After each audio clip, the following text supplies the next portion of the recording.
Hare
Okay.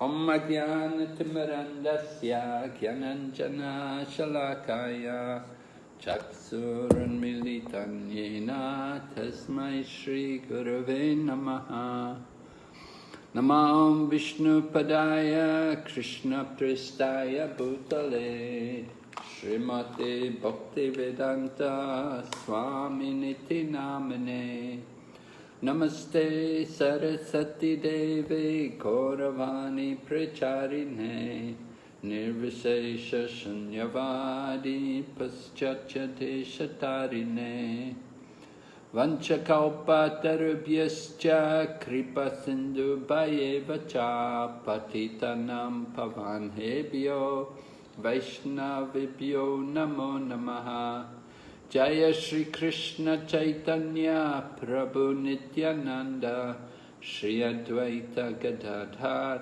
Shri Vasadi Gaur Bhaktavinda Hare Krishna Krishna Krishna Hare Hare Hare Rama Rama Rama Hare Hare. We're studying Nectar of Devotion, and we're on chapter 3, eligibility of the candidate for accepting devotional service.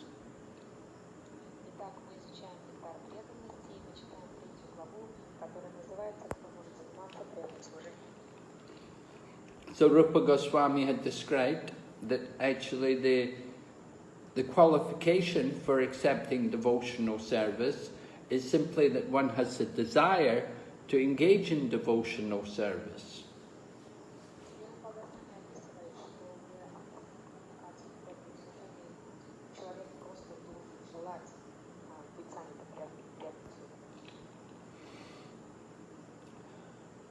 We heard about 4 different kinds of people who come to Krishna consciousness, as described in the Bhagavad Gita.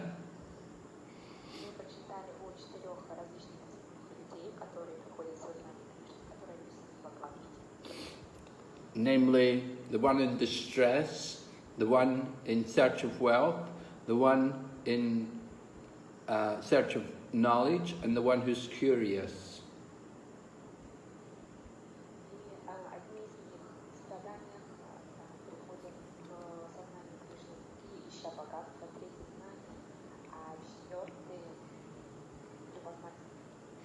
And we heard that of these 4, the best one is the one who comes in search of knowledge.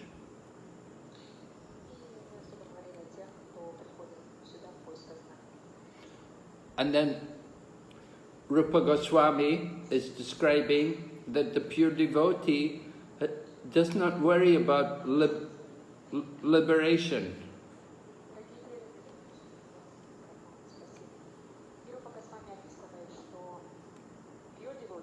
Yeah.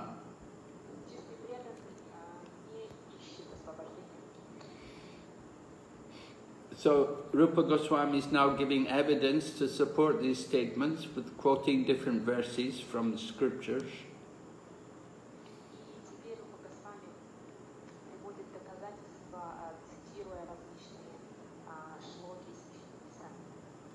So you can continue reading, Tatiana?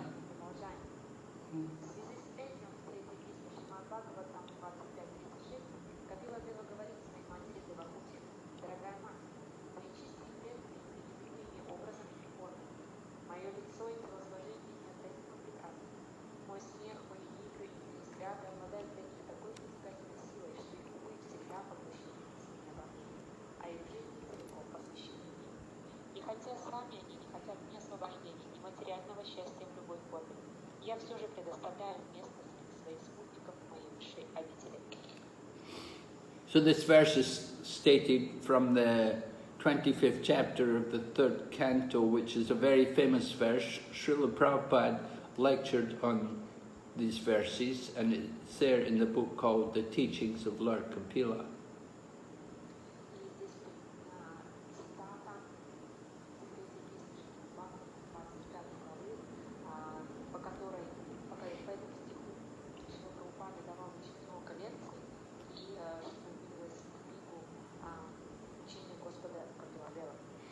So Lord Kapila is speaking to his mother Devahuti, and he's describing to her how the devotees have loving relationships with the Lord.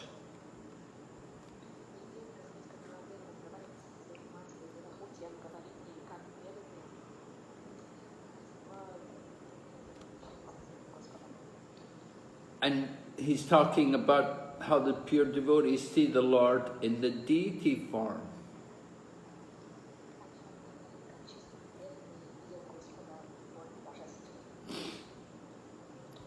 We should also develop a taste for seeing the Lord in the deity form.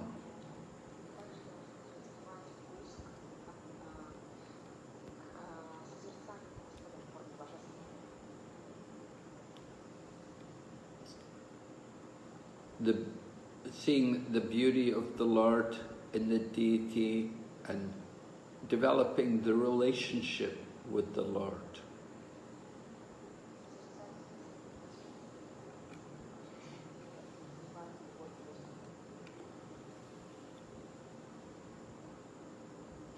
But Lord Kapila describes how the devotees who are taking pleasure in their relationship with the Lord, they have no desire for liberation.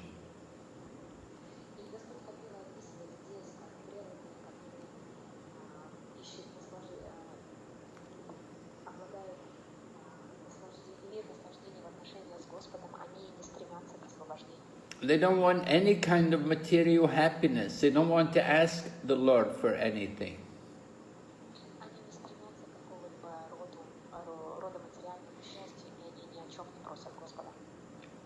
But the Lord brings them back to his association in the spiritual world.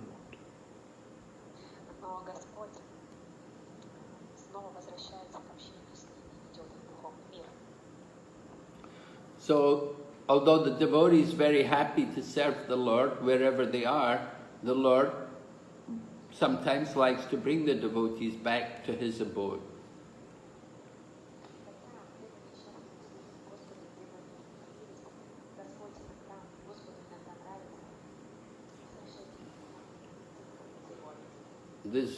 So this verse shows the loving relationship between the Lord and his devotees.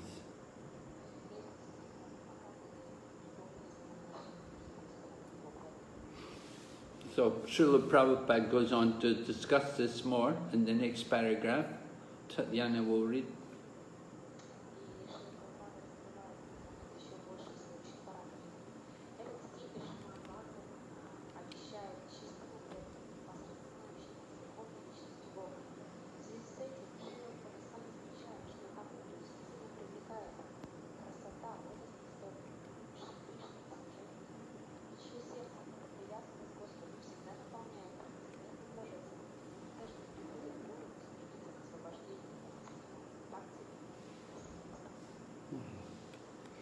Yeah, so for the impersonalists, liberation is their goal.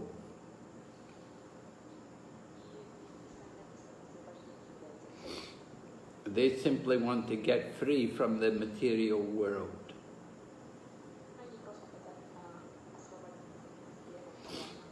So for the impersonalists, their liberation is called, it's known as Sayuja Mukti, which means merging into the oneness of the Brahman.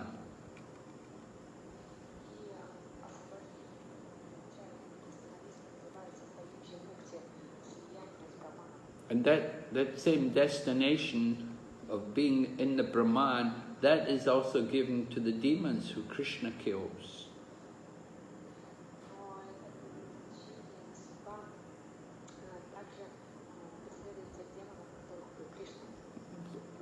And so we can understand that the destination of the impersonalist is not really ideal, it's not the perfect situation.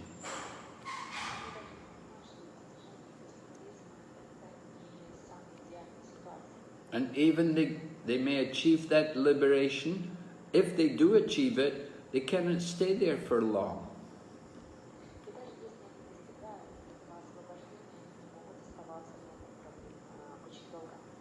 Because there are no activities there. So they will come back again to the material world. So Rupa Goswami, in describing the glories of devotional service, he also minimizes the position of impersonal liberation.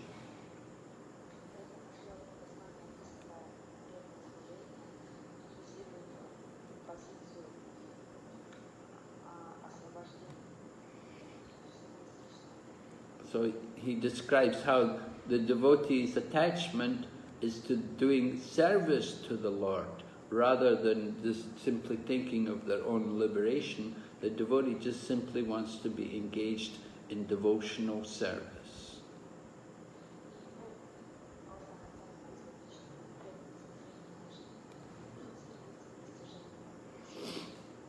And they have a strong attraction to see the beauty of the Lord in His different bodily features.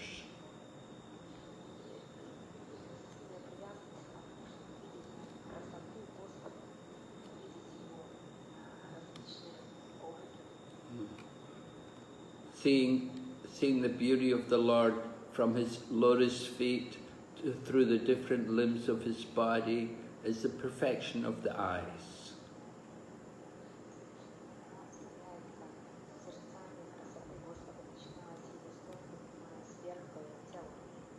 The gopis curse Lord Brahma. They consider Lord Brahma to be a hopeless creator.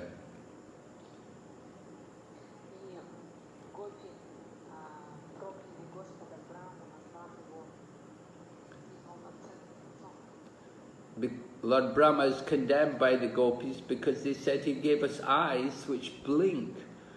Our eyes keep blinking. We're not able to properly look at Krishna without blinking.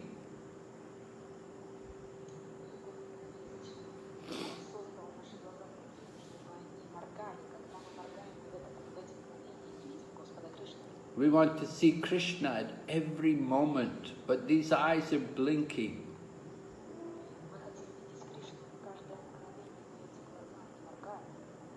So this Brahma did a terrible job in creation. Terrible job? Yeah, he did not do a good job.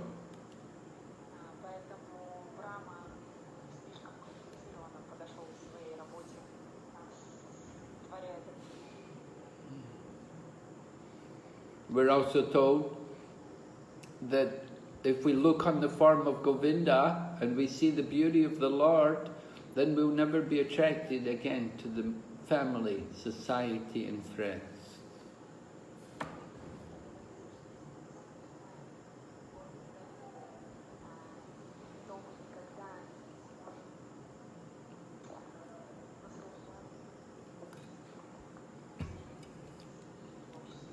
So in this way we want to appreciate the beauty of the form of the Lord.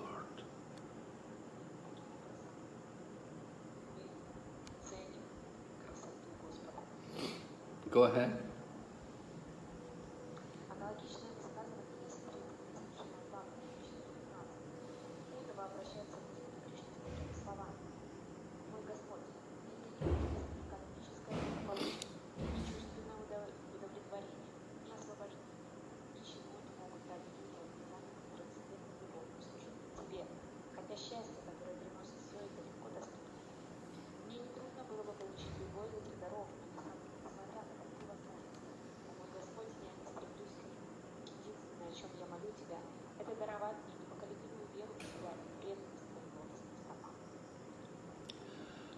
So now another verse is being quoted, this time spoken by Uddhava, who is directly addressing Lord Krishna. И в этот раз именно цитата, которую произносит Удава, который напрямую обращается к Кришне. So Uddhava is a very intimate friend of Lord Krishna, and he's like the secretary of Lord Krishna. When Krishna was in Dwarka, then Uddhava was often with him. И Удава был очень близким другом Кришны, он брал его за секретаря, и когда Кришна жил в Двараке, Удава постоянно был с ним. Uddhava was also, there was some relationship there, that Uddhava was like a nephew of Lord Krishna.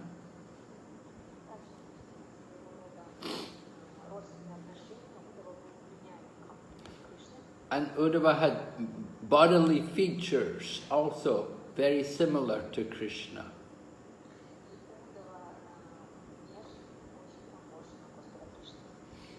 And he would wear the garland of Lord Krishna, and he would often wear clothes or cloth which had been worn by Krishna.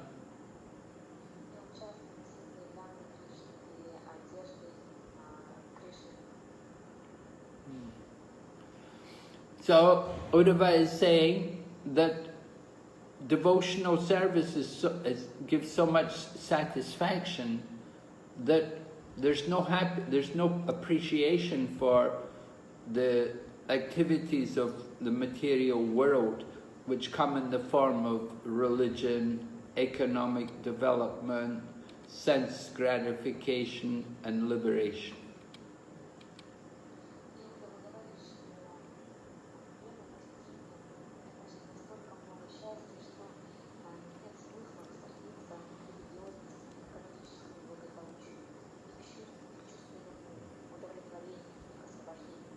Yeah. In material life, these four activities are very much important, and that's the basis of material existence.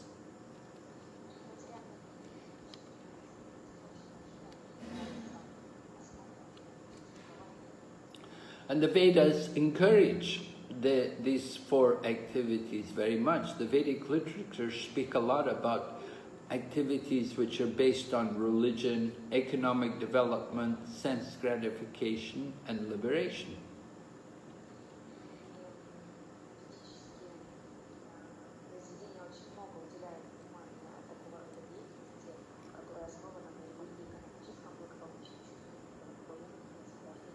So, in material life, happiness is generally derived from these four activities.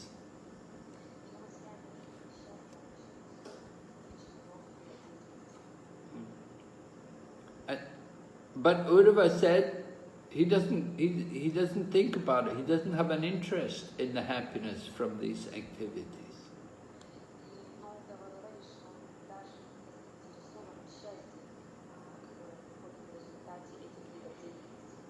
He could easily get happiness. He could easily have economic development, sense gratification, liberation. All of these things are there for him any time.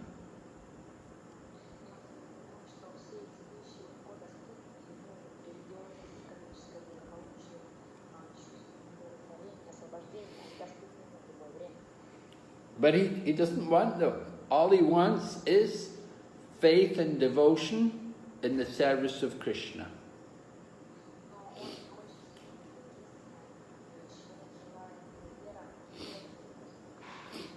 So this is the thinking of the pure devotee, the advanced devotee. They think like that.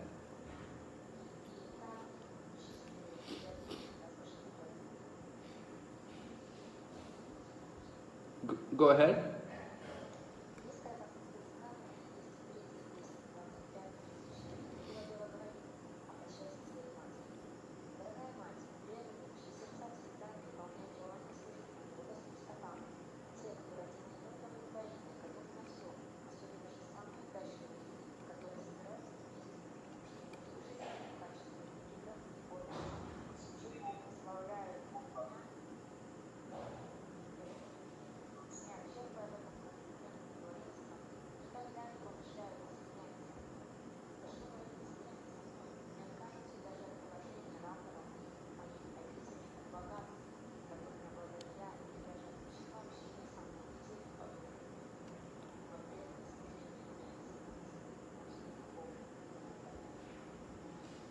Okay. So again, this is again another verse from this 25th chapter of the 3rd canto, where Lord Kapila is instructing his mother.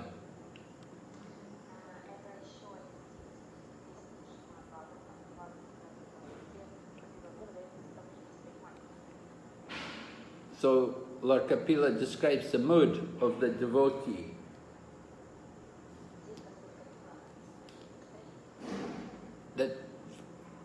That they're only thinking about service, to what service they can do for the Lord.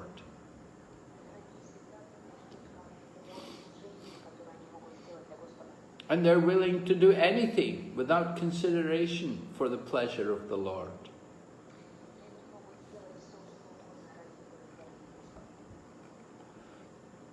And they're very active in hearing and coming together with other devotees to discuss the Lord and His pastimes and glorify the Lord.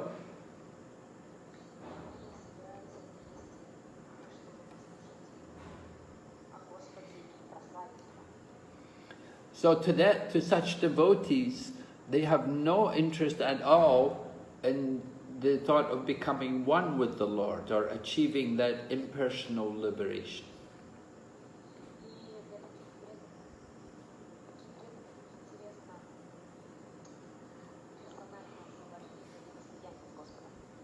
But then Lord Kapila goes on, he said, they don't even want the other kinds of liberation. They don't want the impersonal liberation, but they don't want the other kinds of liberation either.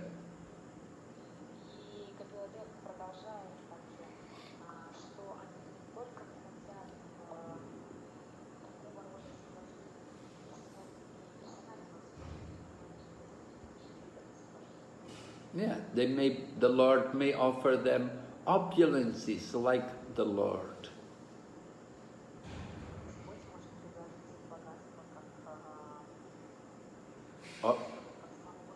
Or He may offer the devotee to become one of His personal associates and live with Him in the spiritual world, in the Vaikuntha.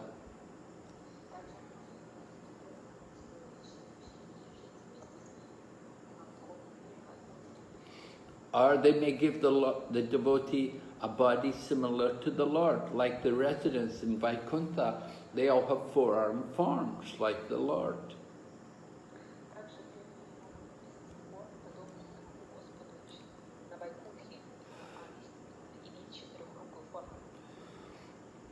In Brihad Bhagavatamrita, Sanatana Goswami describes how Gopkumar, a cowherd boy from Vrindavan, went to Vaikuntha.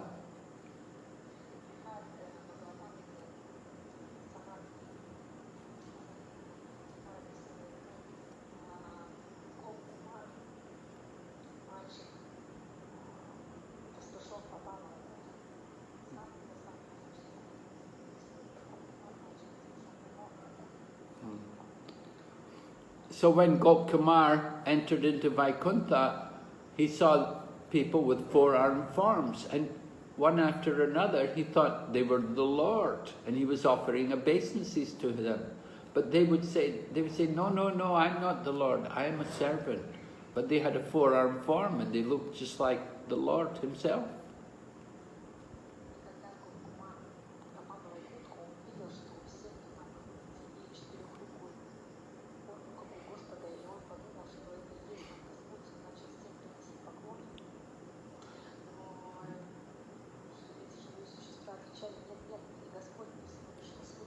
So they had achieved Sarupya Mukti. They'd achieved liberation where they were given a bodily feature just like the Lord.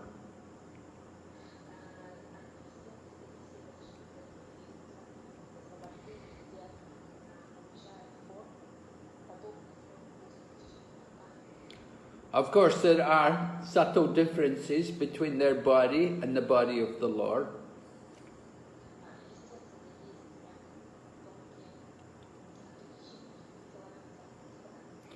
That the Lord has a special mark on His chest, the Srivatsa hair on His chest, which distinguishes Him from other devotees.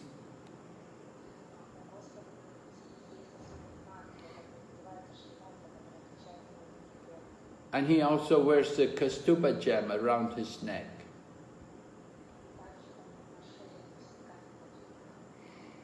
So that Gopkumar learned how to recognize who is actually the Supreme Lord.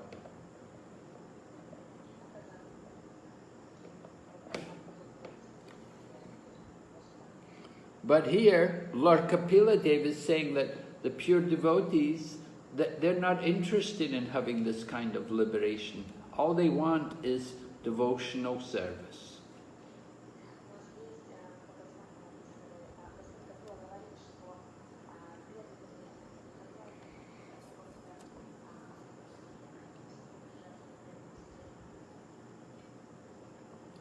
They're so satisfied.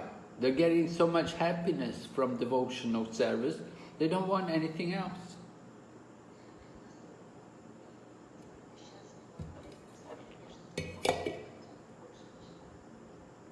Go ahead.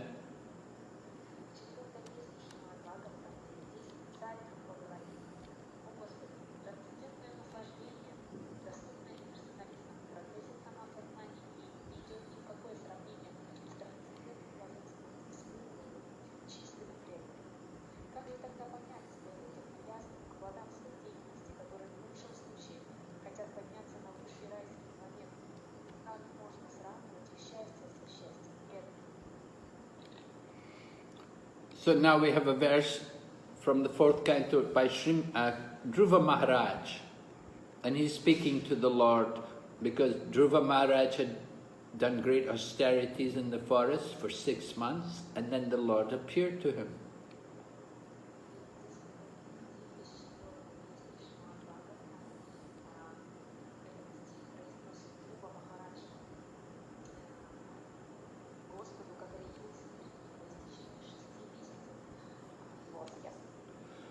So Dhruva Maharaj was a young child at the time, but the Lord touched him on the head with his conch shell and inspired him with transcendental knowledge.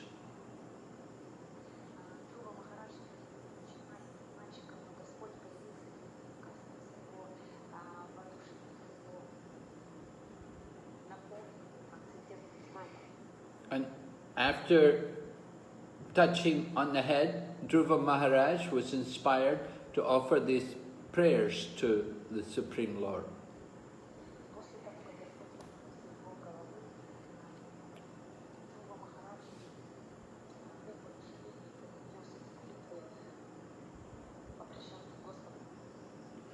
So he's describing how the devotees enjoy far greater pleasure than the pleasure of the impersonalists.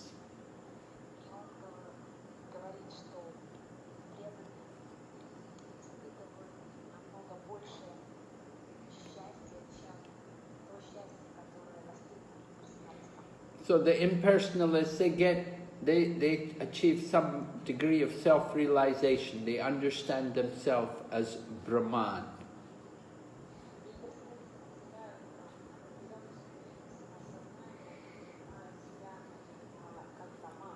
But they have no realization of the Supreme Lord.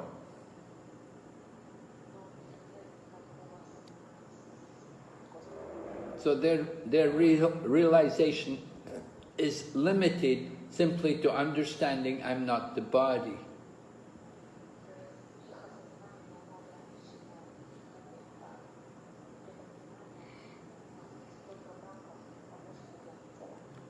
So on that level of liberation, they're no longer subject to any miseries of the material body.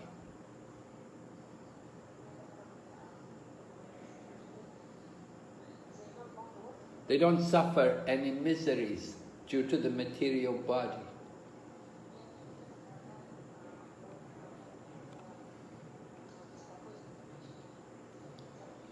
Miseries of the material world, adibautic, adiatmic, adidaivik.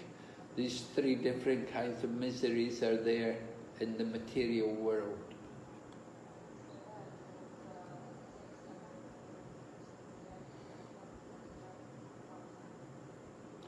Miseries of the body, miseries of the mind, miseries of material nature, and miseries from other living entities.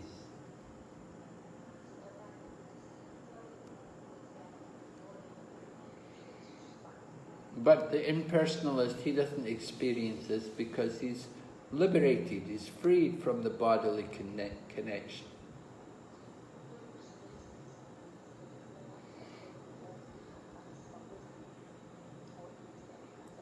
But he doesn't experience spiritual bliss. No material suffering, but no spiritual bliss.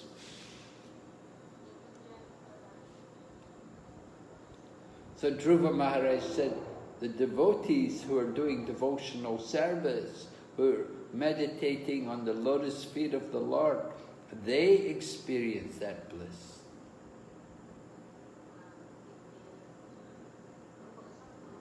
Dhruva Maharaj.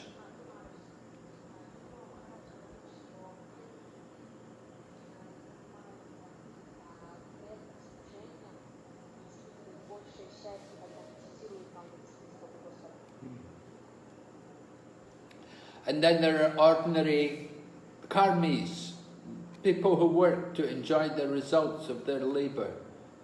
They want to go to the higher planets.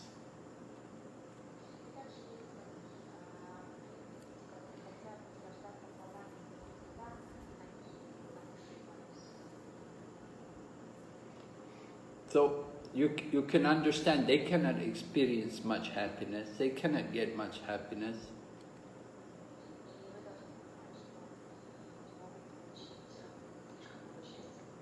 The happiness of the heavenly planets is insignificant compared to the happiness of the devotee.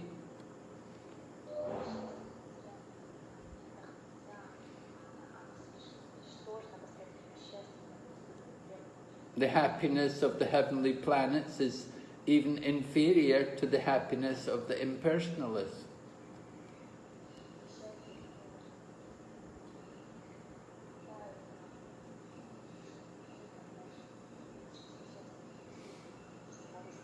But the devotee who is properly engaged in Krishna's service, he can experience that happiness.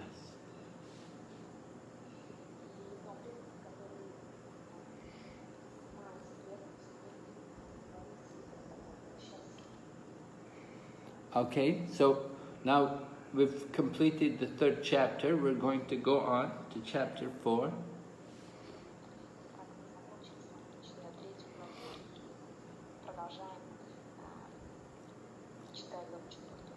It's entitled Devotional Service Surpasses All Liberation.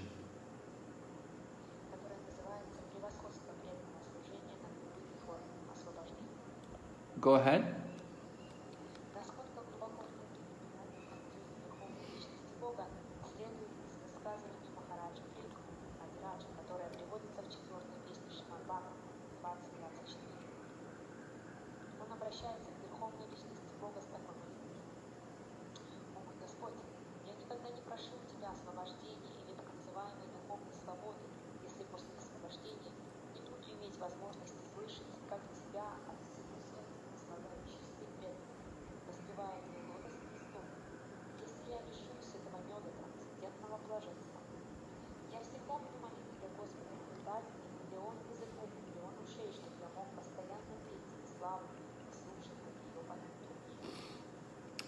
So Prithu Maharaj is one of the incarnations of the Lord, and he's described, his activities are described in the 4th canto of the Srimad Bhagavatam.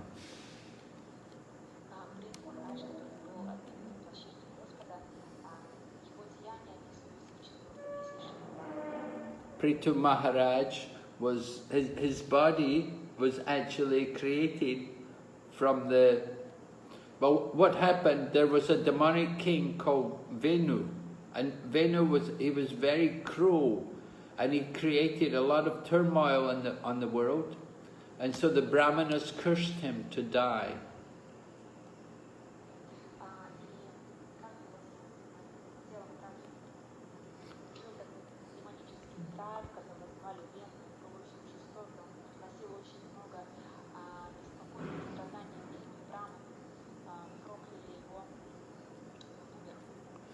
So after Venu was cursed by the Brahmanas to death, then the Brahmanas wanted somebody to become the king and to rule. So from the dead body of Venu, they produced the body of Maharaj Prithu.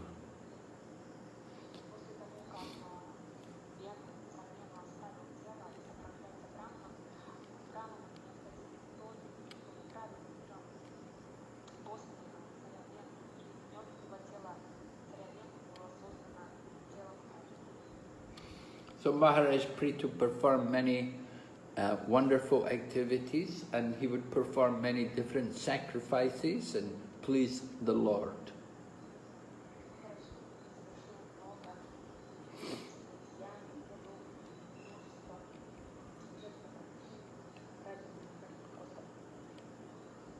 Srimad Bhagavatam describes how Maharaj Prithu would do yagya and the 4 Kumaras would come. They would become present, they would actually come and attend the sacrifice.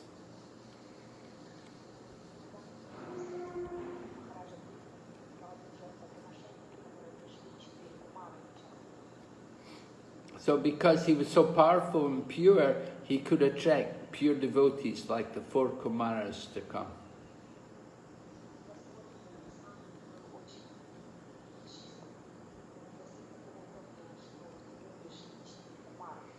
So here in the verse which is quoted, Prithu Maharaj is glorifying the importance of hearing and chanting.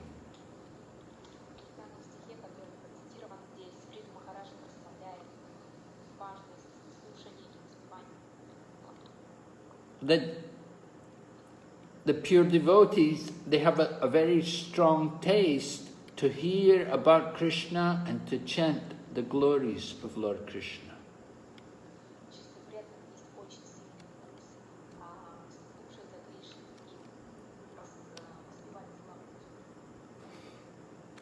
And Prithu Maharaj prays that he would like to have millions of tongues and millions of ears so that he could do more chanting and more hearing.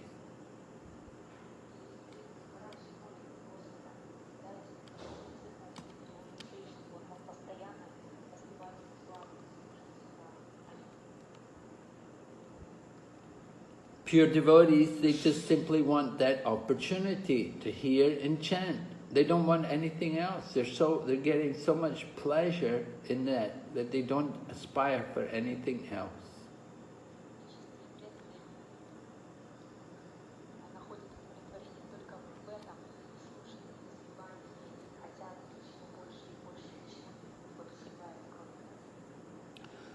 They think, what is one tongue is not enough. Can't do much with one tongue.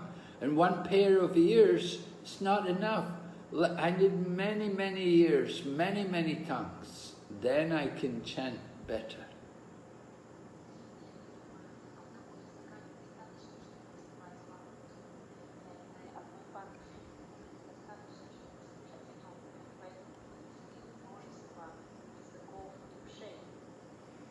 So this is the thinking of the pure devotee.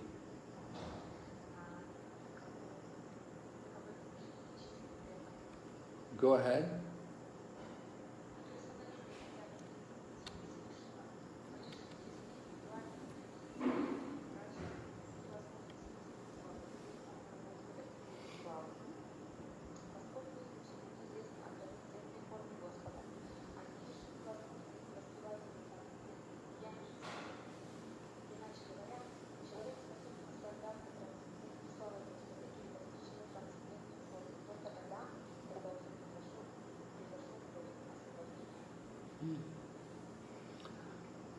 So the impersonalists, of course, for them we said their goal is the Sayuja Mukti, to merge, to enter into the oneness of the Brahman.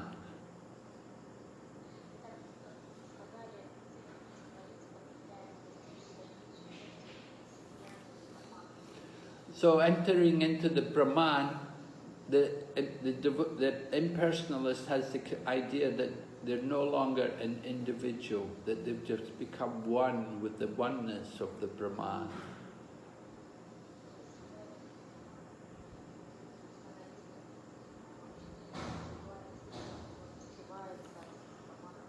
And in that condition, there's no activity, there's no relationship, there's no variety, there's only the oneness.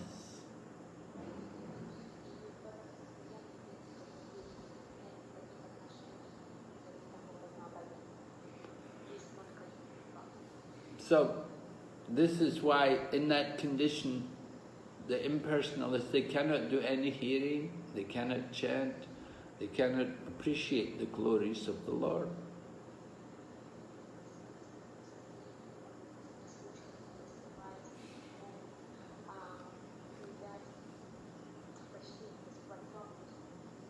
And they cannot appreciate how the Lord's form is not material.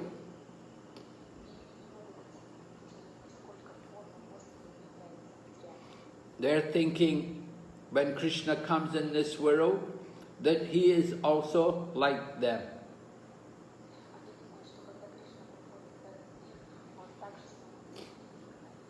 They're thinking that Krishna has come from the Brahman. So he's come, and they think he has come in the form of pure goodness, in the form of goodness.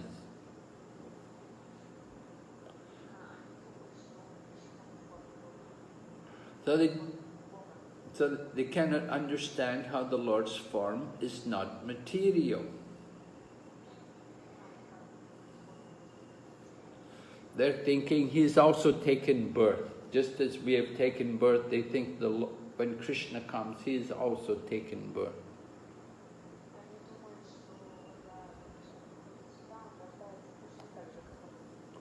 So they don't have any appreciation to hear and chant about Krishna.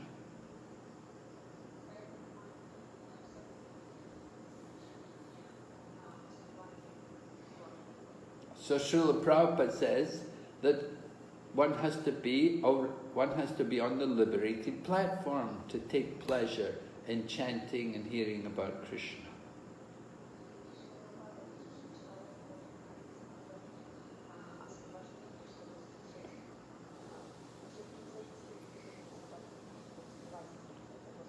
So our devotional service begins on that platform of liberation.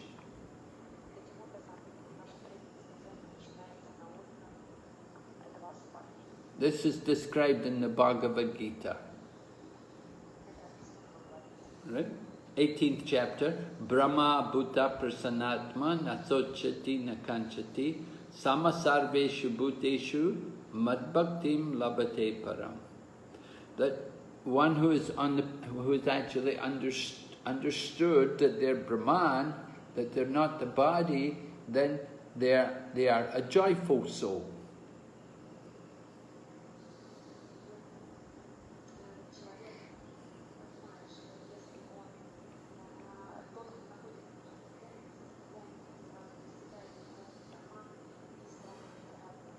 They don't hanker or lament for anything.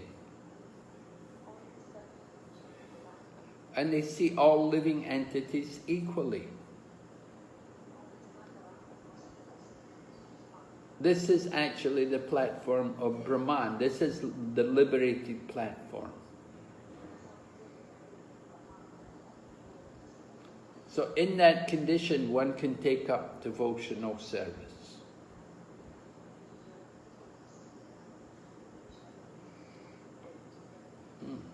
And one, in that condition, because one is on the transcendental platform, then he can appreciate also the transcendental nature of the form of the Supreme Lord.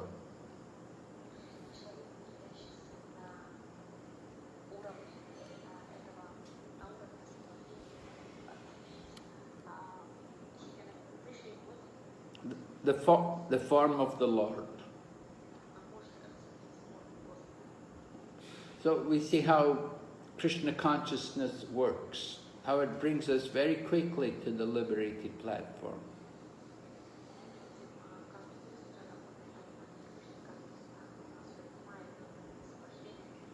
It doesn't need to take any time.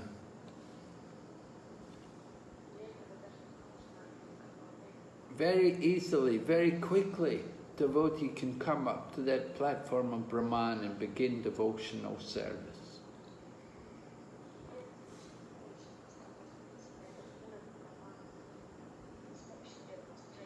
We just simply have to engage in the devotional service.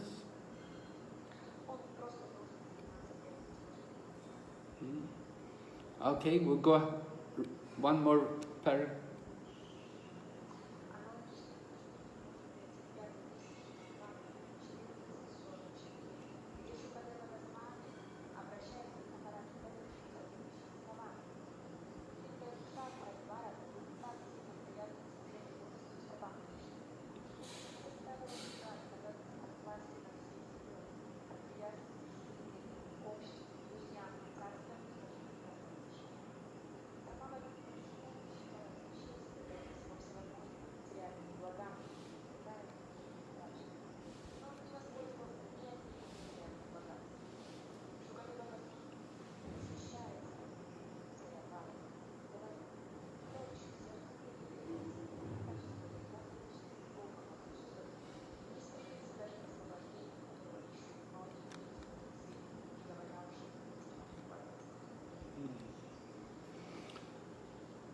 So, in the 5th canto, Srimad Bhagavatam, we hear about Bharat Maharaj.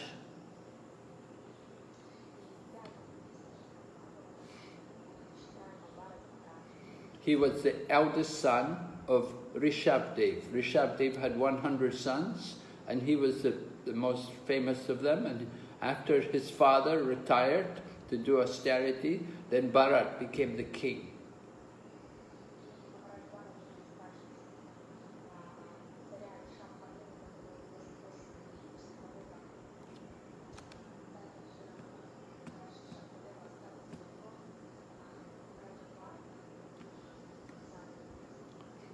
But as a king, he was not so much attached. He didn't take he didn't enjoy much, didn't take a lot of pleasure in being the king or in having the opulence of the king and his family.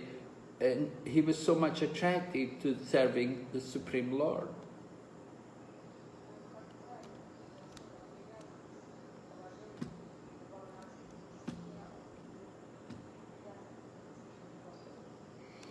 Even though he was given so much opulence by the goddess of fortune, he didn't take pleasure in it.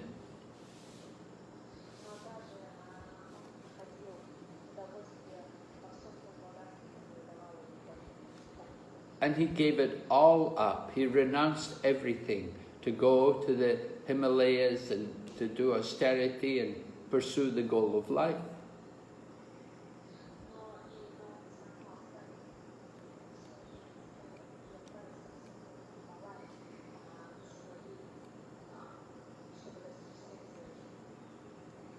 So this behavior of Maharaj Bharat was appreciated by Sukadeva Goswami.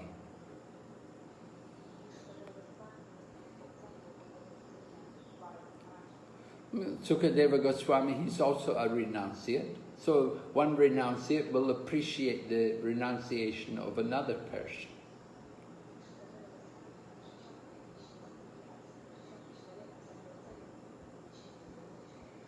The behavior of Maharaj Bharat would be criticized by the materialists.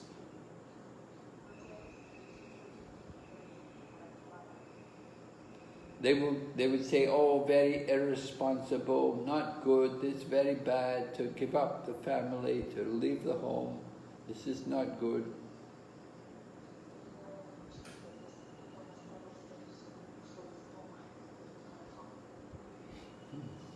But for somebody like Sukadeva Goswami said, yes, very good. He said it's natural, because somebody who has a taste for devotional service, they have no taste for material life.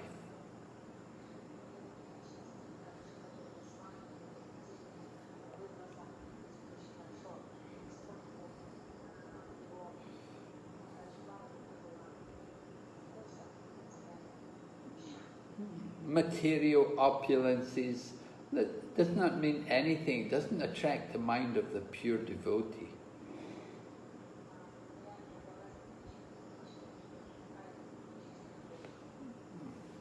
The happiness of the material world is insignificant compared to the pleasure which is there on the spiritual platform.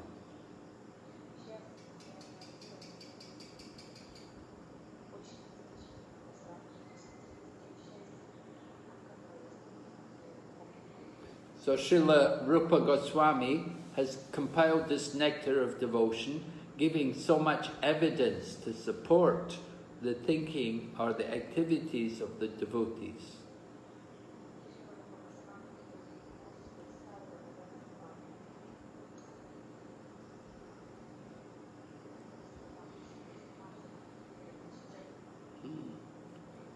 The nature of the devotee is to want to appreciate the scriptures and to hear the information from the scriptures.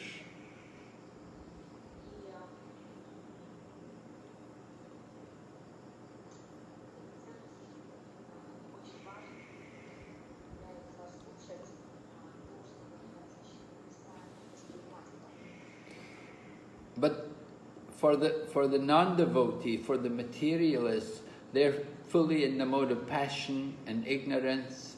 They have no taste, they have no interest to hear about the great devotees and the great saintly kings.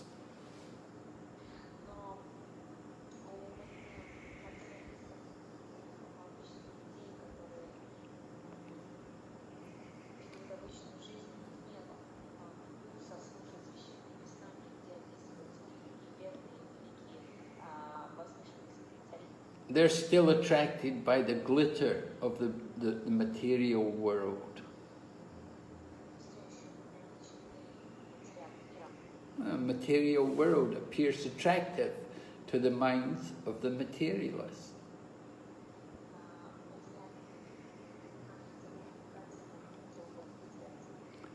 So in Bhagavad Gita, Krishna compares the two people. He said, one is like what is daytime for one is night for the other, and what is night for the other is daytime for that.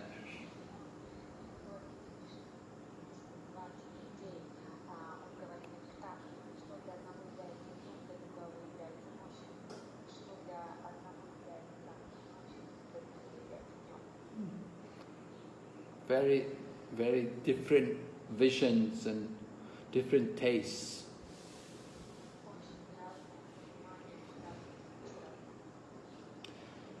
Okay, so we will stop here and we'll ask if there's any questions.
The result doesn't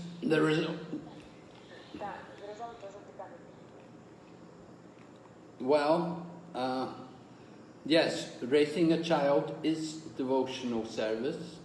It's certainly important to raise the children in such a manner that they can become devotees.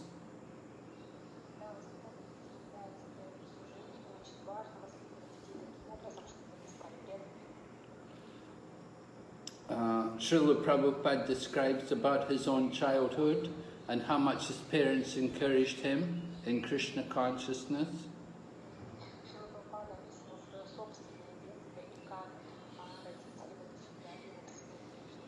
The example of his father worshipping the deities. Он также приводил пример своего отца, который поклонялся божествам. So being a parent is a big responsibility because all of our actions and activities are seen by our child. И быть родителем очень большая ответственность, поскольку все то, что мы делаем, все видит ребенок. So it's very important that somebody who has a child, that they show the right behavior and the right example to instruct the child by their behavior. И для воспитанных детей должны сами быть пример, чтобы вести себя таким образом, чтобы ребенок мог брать пример. Just like the child needs to see the parents also chanting.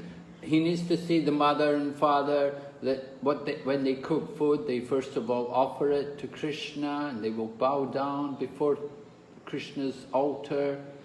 The child needs to see these things. И ребенок может видеть, как его родители воспевают святые имена, как они готовят еду для Кришны, как они предлагают еду, как склоняются перед алтарем. Ребенок должен видеть это. And the child needs to see these things from the beginning of their life. И ребенок должен с самого начала своей жизни видеть все это. Then it becomes very easy for the child to accept Krishna consciousness. И тогда для ребенка становится очень легко принятие сознания Кришны. But if the child doesn't see the mother or father do these things, then the child will also not be much inspired to be a devotee. Но если ребенок не видит, что родители всем этим занимаются, тогда он не будет очень воодушевлен стать преданным. Микрофон подойдет. Now, how did I become a devotee? I didn't see my mother and father bow down. I didn't see my mother and father do any of these things. How was I able to come to Krishna consciousness? Certainly, I didn't take up Krishna consciousness from the beginning of life. Конечно, я не вижу своих родителей, склоняющихся перед алтарем, перед Господом. И не было примера с самого детства перед моими глазами, как я стал преданным. But I had to experience the frustration of material life, and the frustration of material life inspired me to Krishna consciousness. Но у меня был опыт разочарования материальной жизни, и на это воодушевило меня стать сильнейшим Кришной.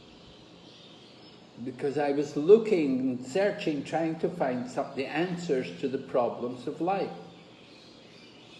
Поскольку я искал ответы, искал решения на вопросы, связанные с проблемами жизни. And I found all the answers, I got all the information from Krishna consciousness. Я нашел все ответы, нашел всю информацию в сознании Кришны. So that frustration and the lack of satisfaction in material life, that brought me to Krishna consciousness. Именно это разочарование, недостаток счастья в материальном мире, именно это привело меня к сознанию Кришны. But it's much better if from the very beginning of life one can become Krishna conscious. Но гораздо лучше, если человек с самого начала своей жизни станет Кришной.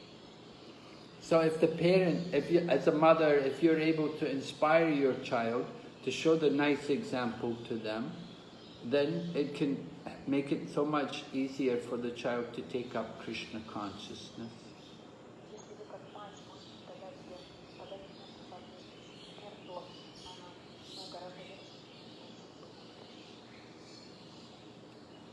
начать. In the Srimad Bhagavatam it said, don't become a parent unless you can deliver your children from birth and death. Иногда, как там говорится, что человек не может соединиться с родителями, если он не может освободить человека из водоворота рождения смерти. So it's a responsibility to be a mother, to be a father. It's a responsibility to bring up a child, and the responsibility is to show them the right example and to try to get them to develop some appreciation for Krishna consciousness. И обязанностью отца является поднять ребенка над семьей и действительно понимать ценности сознания Кришны, ценности Бога. Being a parent, parenting is a very, very big subject matter, and gradually our movement is bringing out some literature discussing the importance of parenting and how we should be parents, what kind of things we should do in order to encourage the children.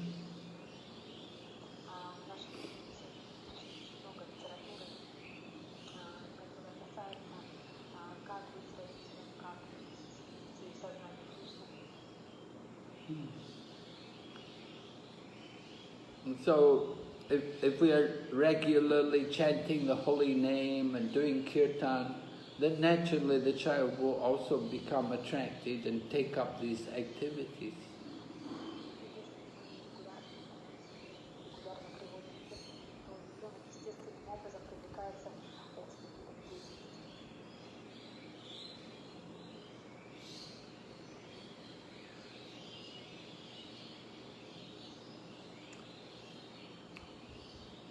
I don't know if I've answered.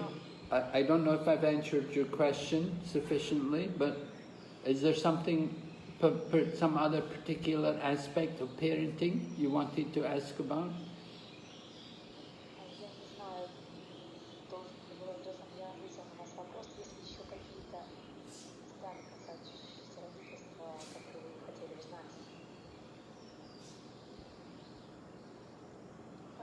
Спасибо большое, Махарадж. Ну, в принципе, я поняла основную идею, такую, что я делаю от себя все возможное, да. Ребенок видит там бхакти-рикшу, киртан, вот. А, допустим, если в карте что-то стоит такое, что она может не пойти по сознанию Кришны, то меня успокаивает, просто я делаю то, что от меня возможно. Рада Кришна. So as far as I understood, I should do my best, just take part in bhakti riksha, do kirtan and so on, and even there is no maybe opportunities in her horoscope, in the chart, that she will be devotee for daughter. So everything that I need, I just need to do my best in all these things. That's it. If I understood correctly. Yes, you need to try to make your home Krishna conscious. Да, верно. Вы должны попытаться сделать свой дом сознающим Кришну. Yeah. If you are showing the example, if you chant the holy name of the Lord, if you're doing devotion, if the child sees you worshipping, then the child will follow you. Если вы развиваете свой или поклоняетесь божествам, и ребенок видит все это, он будет следовать вашим примерам. Now some people have told me, they said bringing up children to be devotees is the most difficult thing. They found it very, very difficult to bring their children to Krishna consciousness.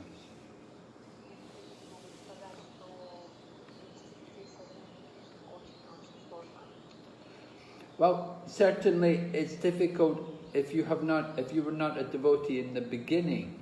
So you already had the child, and then later on, after having the child, then you become a devotee. So it means the child, they don't see from the beginning of their life, they don't see Krishna consciousness.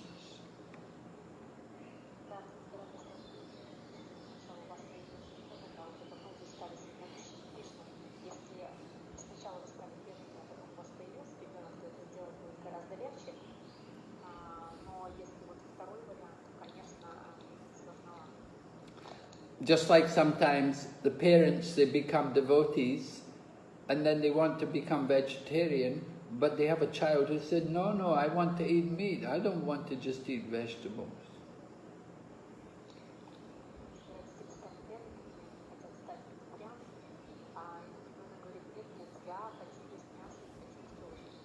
But if the child from the beginning of life is brought up as a vegetarian, then that's not a problem.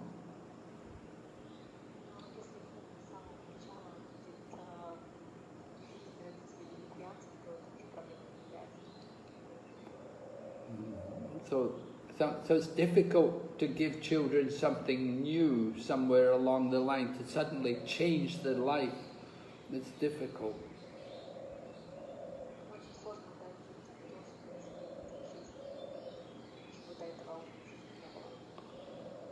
But still, you have to try. It's your duty as a parent.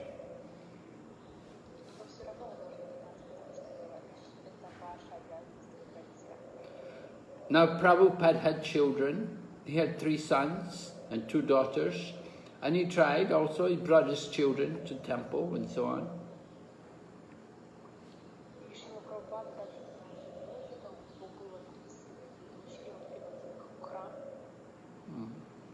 But, you know, they were not so much interested. The youngest son is a pious man, a good man, but other sons, we don't even know about them.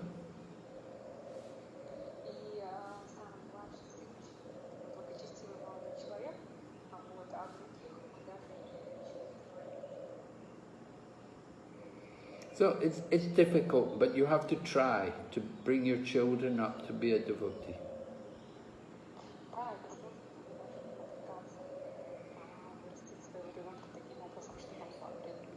It doesn't depend on their astrology. Don't worry about what the chart says.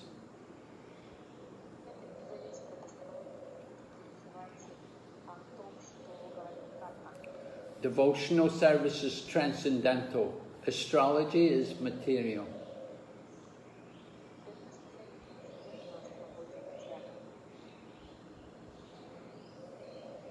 Okay. Is there some other question? Yes, ответственный вопрос, пожалуйста.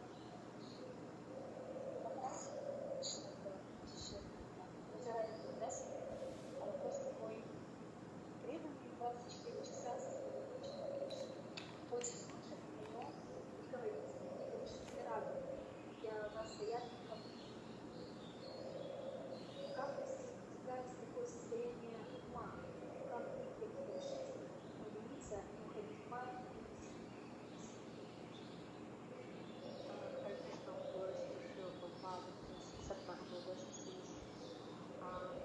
Devotee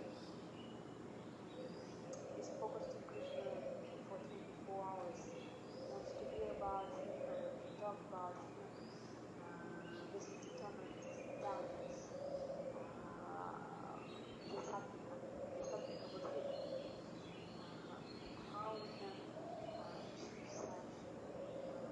such level of consciousness, such state of consciousness of our mind, how it is so determined not to release, not to rest mind for a second. Well, good training in Krishna consciousness would help. Хорошая тренировка For some people, it's very nice if you can go and spend some time living in a Krishna conscious center.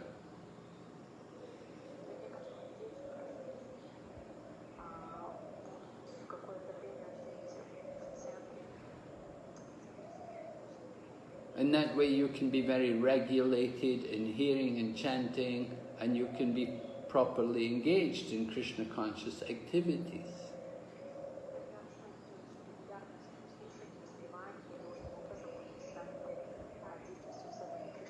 The guidance of senior devotees makes it very easy for us to become Krishna conscious.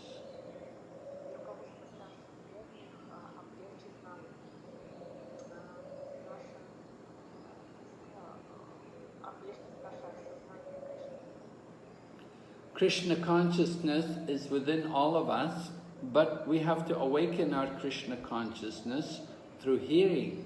So regular hearing is very important.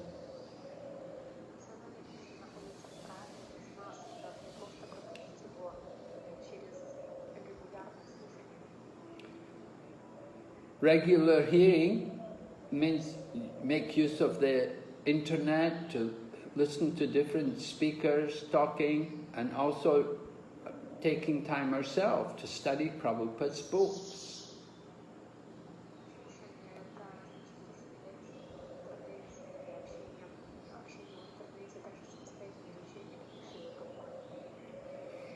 Many devotees now are in groups where they take turns to read every day, and they will read portions from the Bhagavad Gita or from Srimad Bhagavatam, and in this way they read every day. They're reading together, sharing.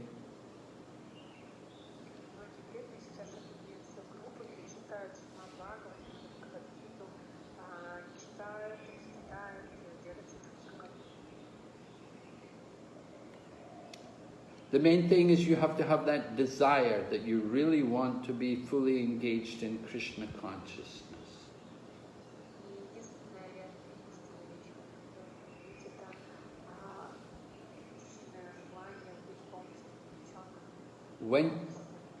When we have this strong desire, then Krishna from the heart, he will direct us what we have to do.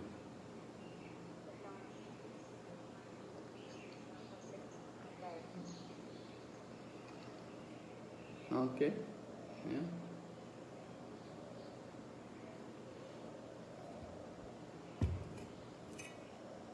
The morning program is very important for all devotees.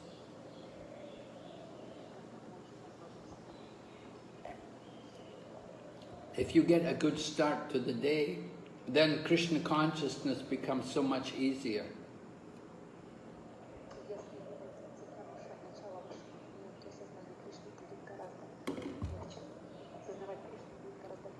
At any time in the day, it is beneficial, but it's particularly beneficial in the morning.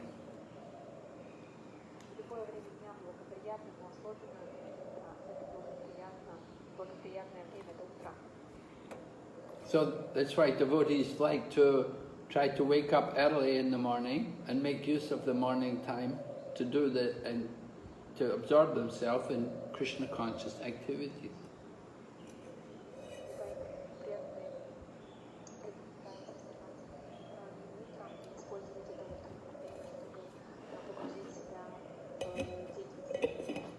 You have to work, you have to do things in the daytime, there's so many distractions in the day. So we try to make use of the early morning period for Krishna consciousness.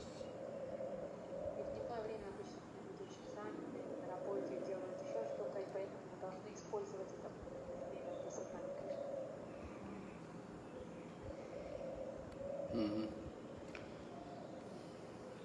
All right, so is there? Next question? Yes.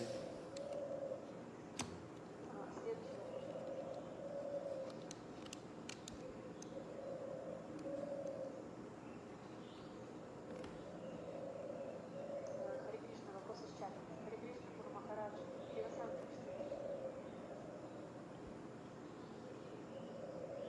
Харе Кришна, Гуру Махарадж, дорогие предки, примите, пожалуйста, мои поклоны. Вопрос: у преданных часто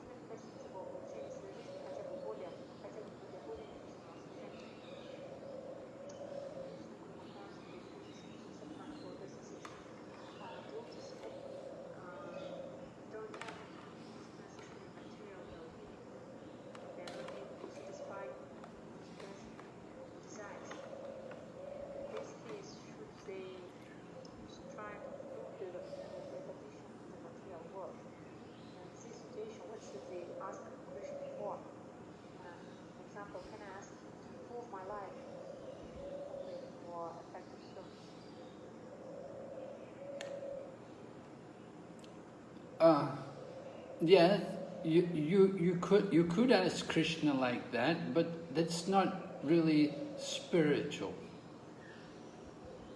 Да, вы можете спросить Кришну об этом, но это не является по-настоящему духовным. Krishna understands everything. He knows our situation, and he knows what we're lacking. We don't have to tell him what you need. Кришна знает все, он знает, чего нам не хватает, нет необходимости говорить о своих нуждах.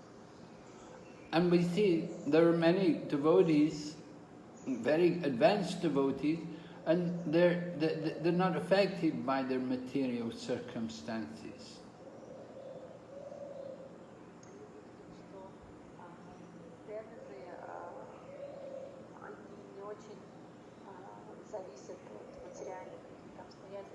They may suffer from some disease which is very troublesome, giving them so many problems, making their life so difficult.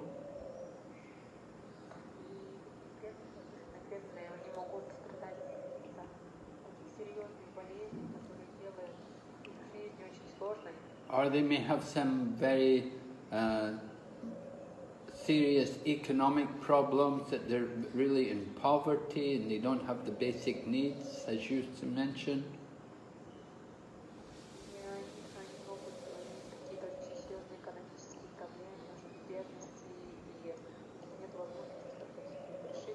But they don't worry about it. We see examples in the scriptures like there was Kulaveka Sridhar, who was really poor man. He had, his business was selling bananas, but he didn't have a lot of bananas. And sometimes he would get some money, sometimes he had no money.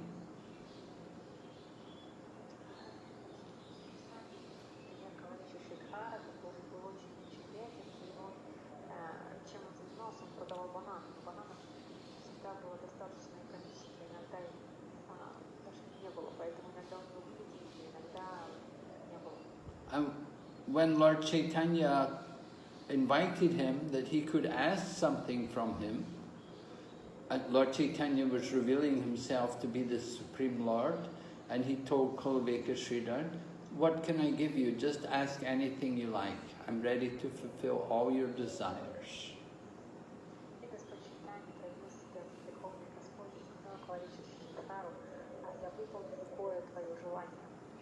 So how did Kulaveka Sridhar respond to Lord Chaitanya? He simply said, "Oh no, I'm happy. I have everything I want."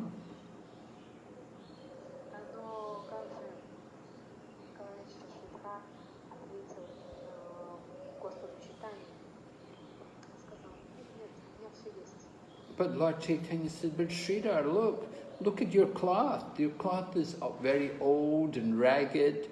And I know your house is really broken down. It's a ramshackle. It's just not a pleasant house at all. It's very poor condition. I know you're in great hardship economically. Can't you take some wealth from me?"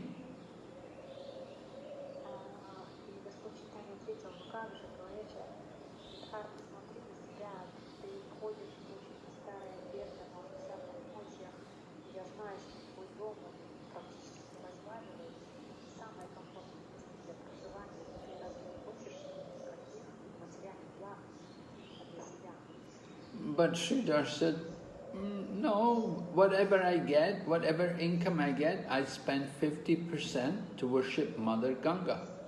I'm happy."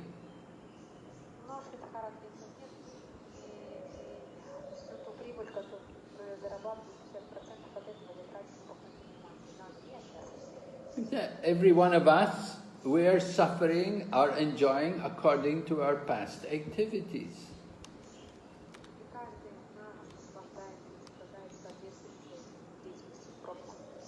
So somebody's got great wealth and somebody's got poverty. It's just, it's just the nature of the material world. The bird lives in the tree and the king lives in the palace. У кого-то есть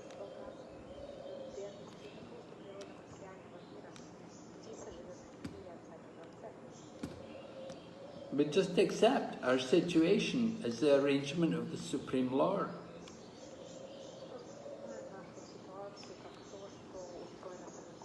That He's put us in these conditions according to our past activities.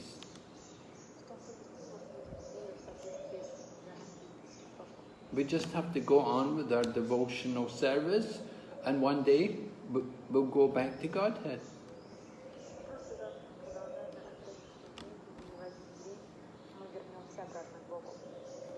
We see also in Lord Krishna Lila, there's Sudama Brahman. Sudama also was very, very, very poor.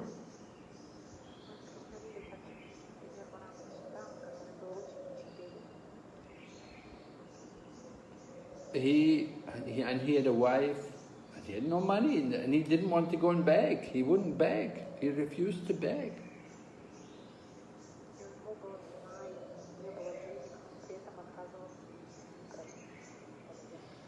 Now he was a Brahmana. He had a right to go and beg, but he wouldn't do it.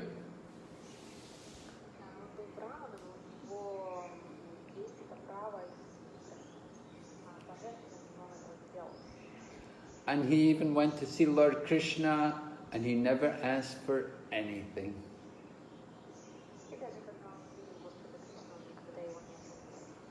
But Krishna gave him everything.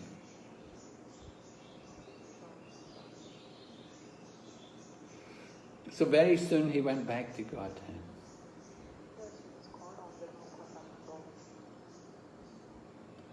So we just have to accept our situation. There was another man, there was a leper, Vasudeva. He had leprosy in his body.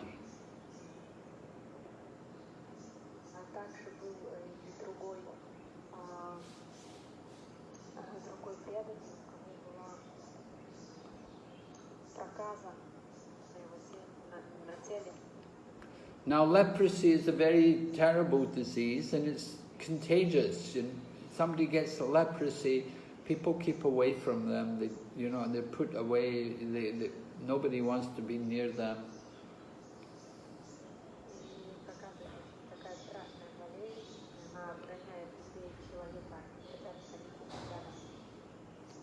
So this one man, he was a Brahmana, and his name was Vasudeva, and he had leprosy, and he had worms eating the flesh in his body.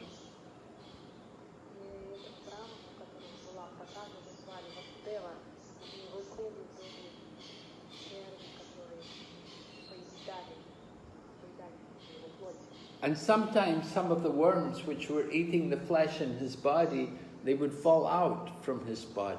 And when they would fall out, he'd pick them up and put them back into the region of his body where they were eating the flesh.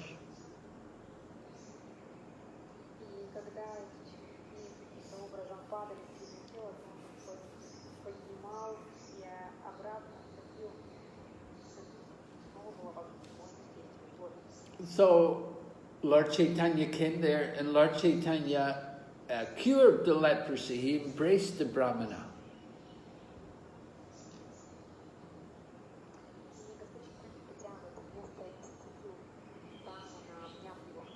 And the Brahmana's body became rejuvenated and became very healthy and strong. And the Brahmana was worried. He said to Lord Chaitanya, he said, now I may want to enjoy material life.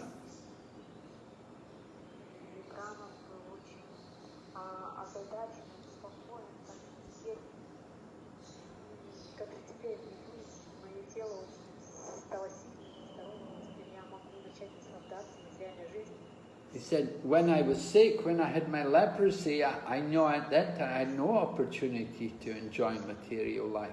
But now you've made my body healthy, I may think about sense gratification.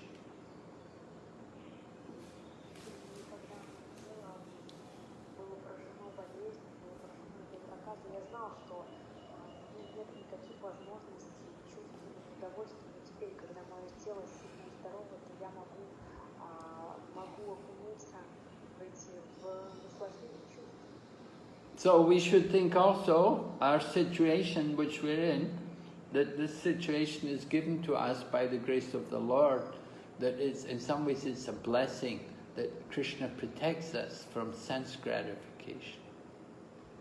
Мы, находясь в ситуации, в которой мы находимся, мы должны понимать, что это благословение Господа, что таким образом Господь защищает нас от действительности.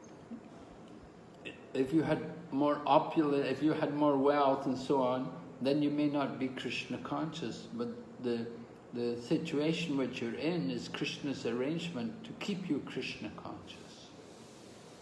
Если бы у вас, например, было больше богатства, возможно, опыта путешествия с Кришной, ситуация, в которой вы находитесь, помогает вам продолжать ходить в сознании Кришны.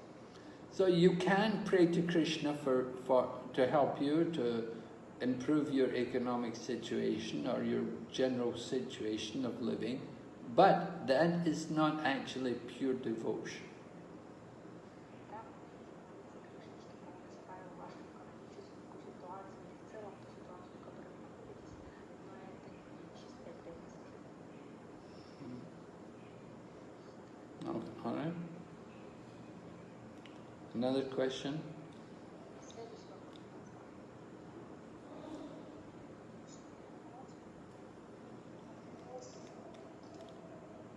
Зачем мы так часто духовно разбираем бесценность, чтобы у себя видеть свое пессимистическое настроение, и зачем?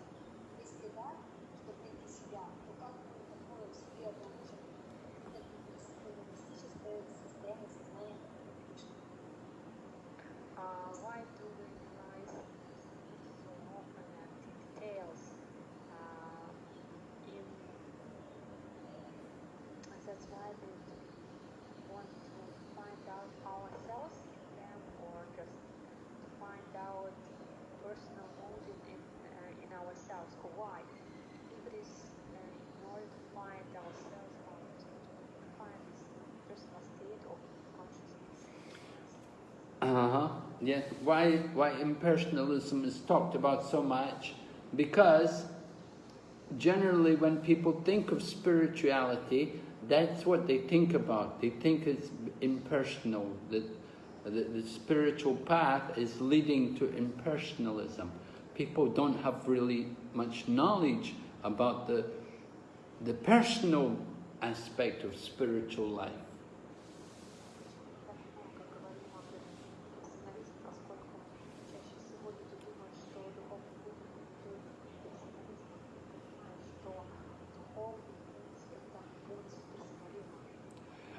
It's much easier for people to think about impersonalism than to think about the personal aspect.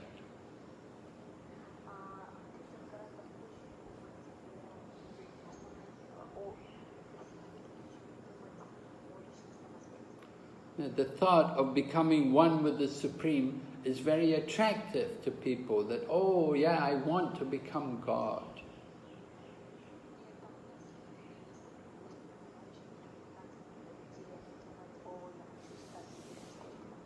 Yo, I can become God. Yes, this is what I want. I've always wanted to become God. Let me try and become God.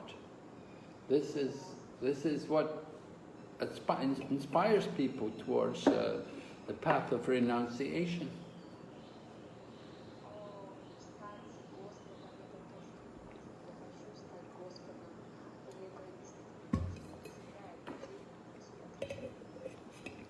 First of all, they try to become God in the material world.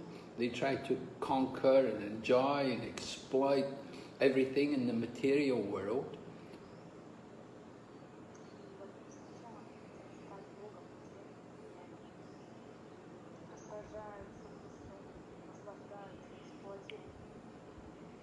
And when they fail, when they see they're not getting a lot of success in becoming God in the material world, then they think about becoming God in the spiritual aspect. They think about becoming one with the Supreme, about impersonal liberation.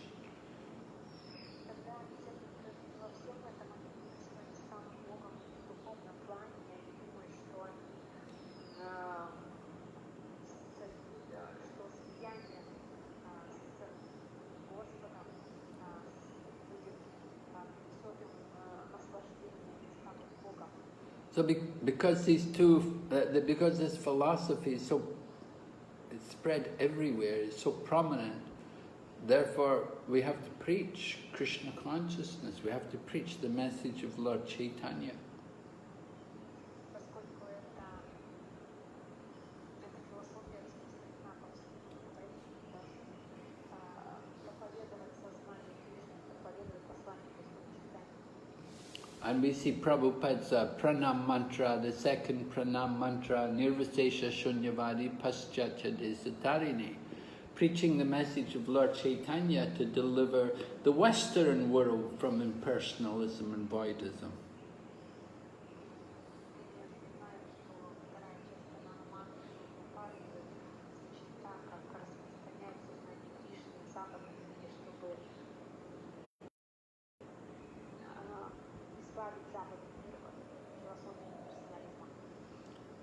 Of course, but the impersonalism and voidism is not only in the Western countries, it's also all over the East as well. It's very prominent in Eastern countries.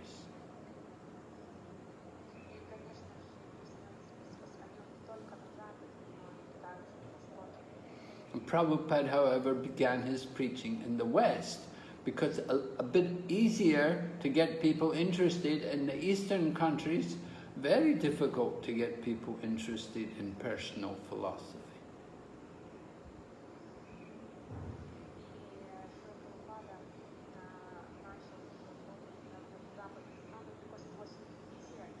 Yes.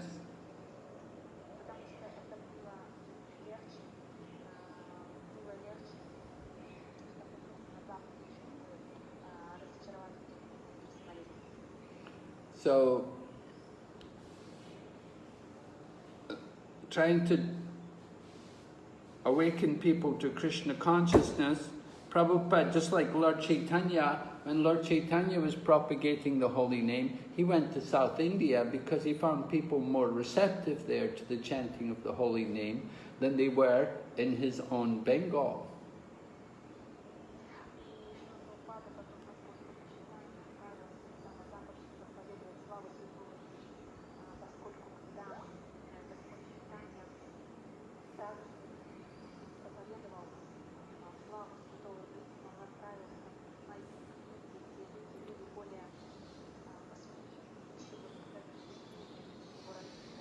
So generally, somebody who's trying to distribute or preach Krishna consciousness, they will select the field where the ground is the most fertile, where they can get the best response. So Srila Prabhupada chose to go to America.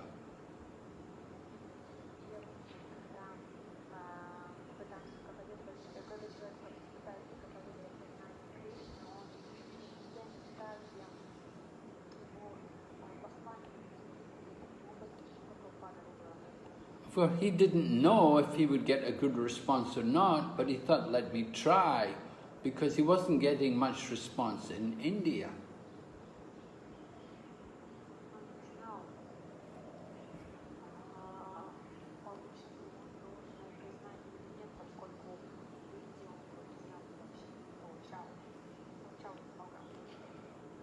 The countries in the East, like India and China and Japan and these kind of places, is all full of impersonalism and voidism. No personal philosophies.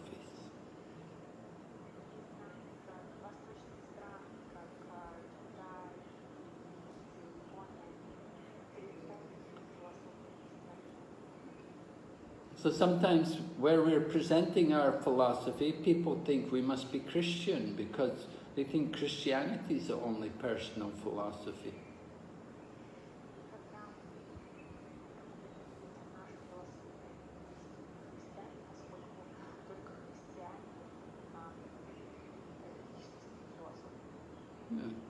Christianity, they have a God, personal God. So in the same way, they think if we have a personal God, we must also be Christians. And this way they misunderstand the whole Krishna conscious movement. Of course, our movement comes from the Vedic culture, which is much older than Christianity.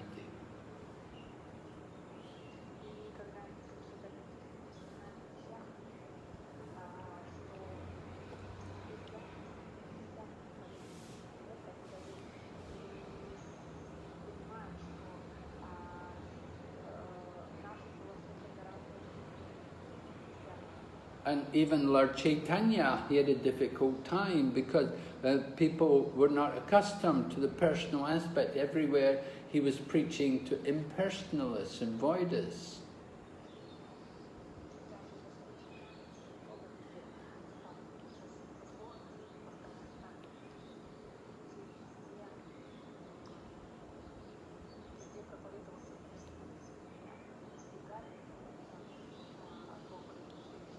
When he went to Jagannath Puri, the temple was in the charge of a person called Sarvabhauma Bhattacharya, who was a big Mayavadi, he was a big logician. And Lord Chaitanya made him a devotee.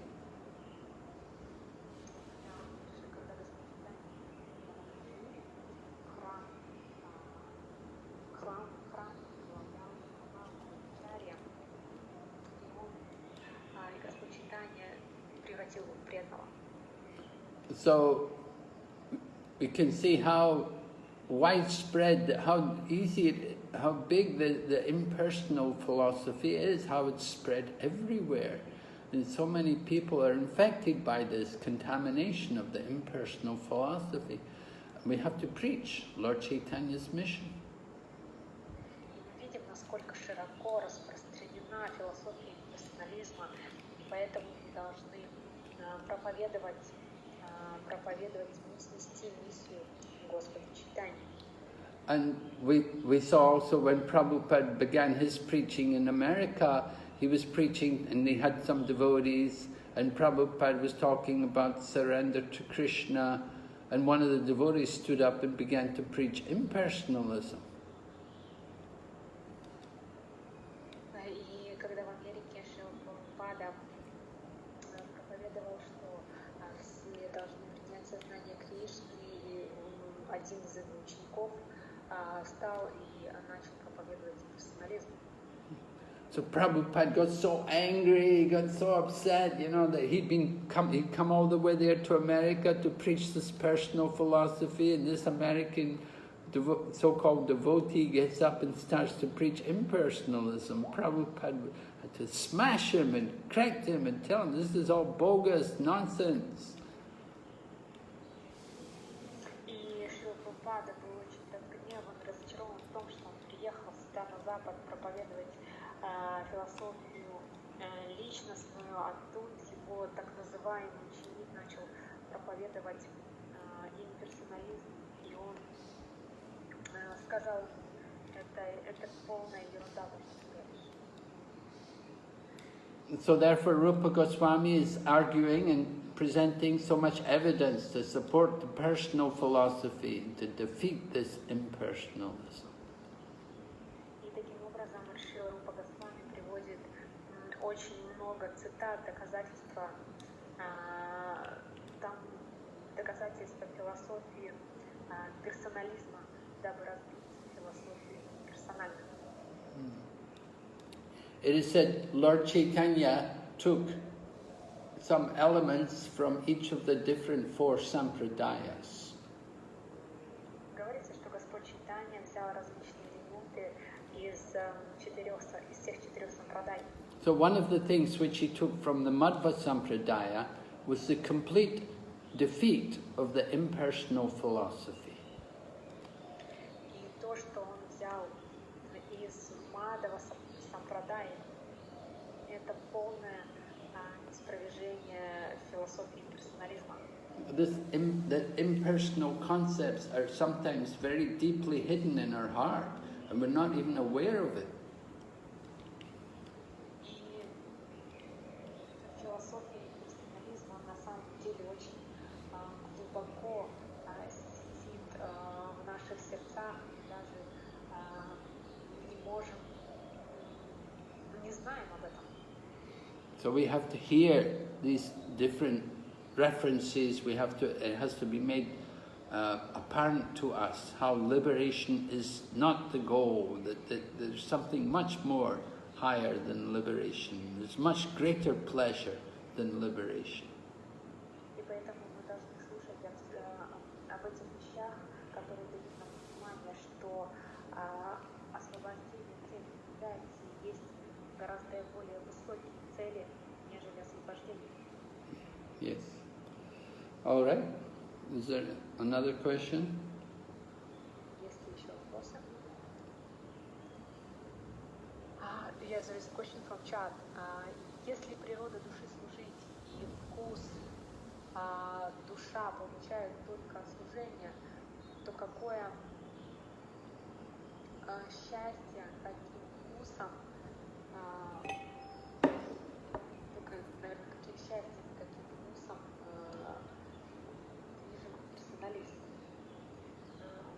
If there is a nature of the soul is to serve, and the soul gets its taste of service, then what is the happiness and what is the taste that gets personalist? Well, the impersonalist, I said they don't get real taste, but they get free from material suffering. Они, если не получают реального вкуса, но они получают освобождение от материальных страданий. That is the thinking of the impersonalist, to get out of the material world, to get free of the suffering of the material modes of nature, to get free of the miseries of material life. И в этом есть цель персоналистов освободиться от страданий материального мира, освободиться от влияния трех гун материальной природы. And coming to that platform of impersonal oneness, one feels, a great relief. Oh, no more misery. Oh, and that relief is like a form of pleasure. И вот это слияние, единение с Господом, эти люди чувствуют в этом во всем освобождение я чувствую освобождение от материальных страданий. Just like when we come to India, in the summertime it's very hot, very humid and hot, and it can be very trying, very difficult, and we feel so much the effect of the heat. But then finally, when you go to a cool place, you think, oh, this is relief, that this is enjoyment. И, например, когда мы приезжаем сюда летом, здесь очень-очень жарко, стоит очень сильная жара, и когда вы заходите, например, в какое-то прохладное место, вы думаете, о, Боже, какое это наслаждение, это освобождение. Well, of course, it's not really enjoyment, but because there's not the same heat, we're thinking that no suffering, we're thinking, I'm enjoying. На самом деле это в действительности наслаждением является, это просто в этом месте так жарко, и мы думаем, что отсутствие страданий является наслаждением.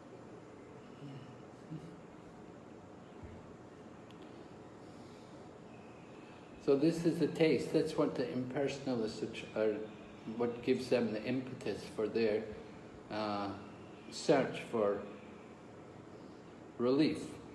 They feel some, sense of unity, oneness, becoming one with the Brahman, seeing everybody equally. Это единение с Брахманом, видение того, что все являются равными, вот это вот все эти вещи тянут этих людей к персонализму. And thinking that we've become God, that is in itself, that is if you think, oh, I'm God, I'm so wonderful, I'm the supreme. И такой человек думает, о, я Бог, я такой замечательный, я верховный. I'm the one, that one supreme, I'm the greatest, I'm the one above everyone. So there's some pleasure in that kind of consciousness. Человек думает, что я выше всех, я тот, кто находится над всеми, я верховный. И на самом деле есть какое-то удовольствие от такого народа, сознания. And we see big Mayavadis, how they how they celebrate, how they dress up. They'll dress up like Krishna, and they'll have a chariot, and they'll get on a chariot, and they'll address their disciples and say, you see, I've achieved this liberation, I've come to this platform, I am that person from which everything comes.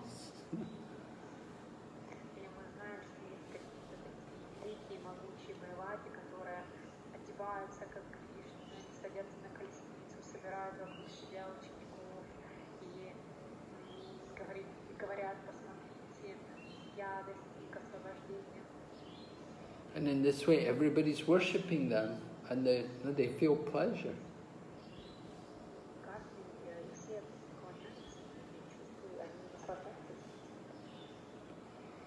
Okay? Yeah. This is the happiness of the impersonalist.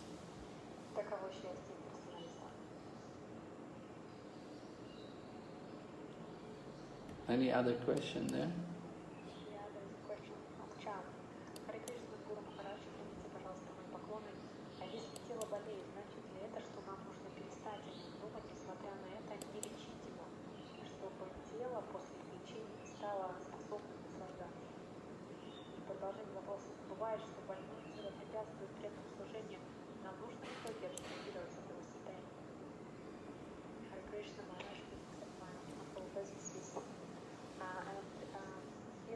Is ill, doesn't mean that to stop thinking about it, just despite it, do not treat it, so that the body after healing doesn't become even joy. And sometimes, inside body just don't allow us to do devotional service, to obstruct its condition finally pronounced. Prabhupada would sometimes quote Chanakya Pandit, a moralist of India, and he had said that 3 things cannot be neglected.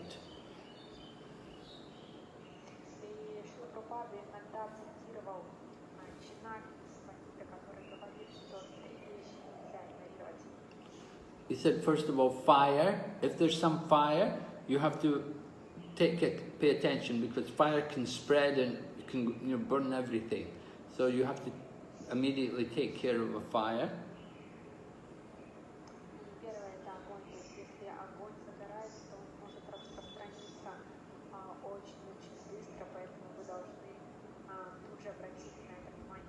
The second thing is debt. That if we have debt, then we want to take care of the debt, because debts can always bring us a lot of trouble if we don't pay off the debts. If we have some debt to people, then it can be a problem. So it's good to take care of debts at once.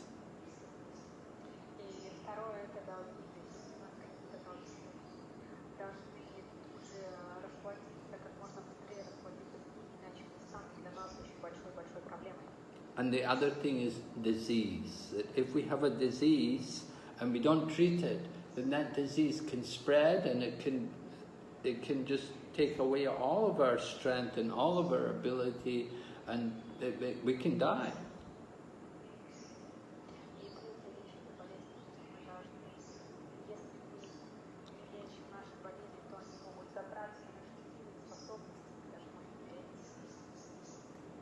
So it's important, if you have some disease, some sickness, you have to pay attention to it, and you have to take care of it and try to correct it.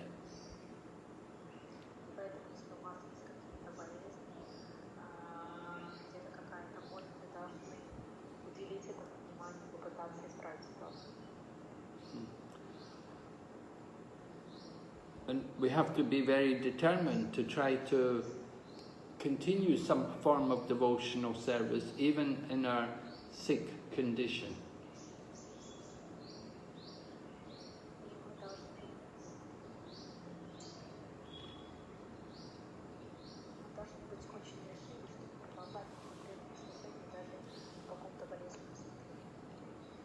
we may not be able to chant when we're sick, we may not be able to do a lot of preaching, but we can always hear.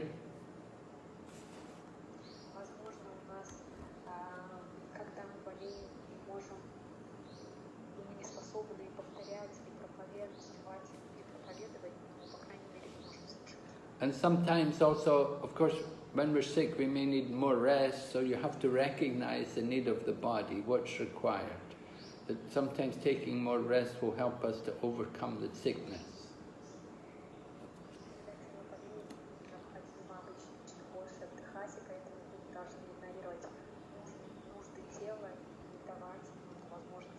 One devotee I know who contacted this COVID-19 disease, doctors told him, they said, don't do anything. They said, just rest, because you'll need all your strength to overcome this disease.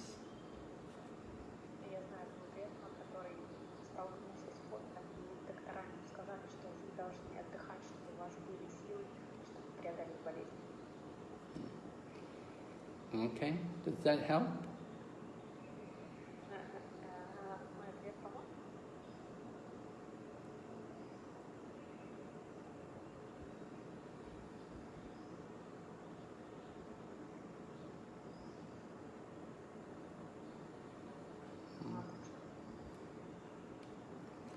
Who asked the...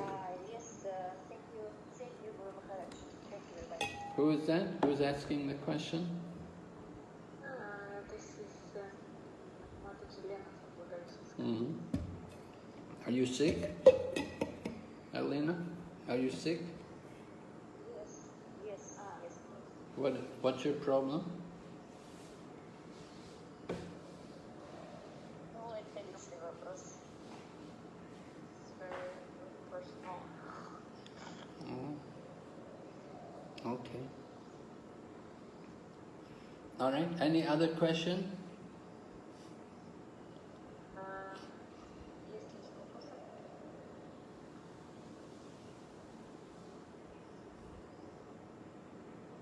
Yes, there is a question from the chat.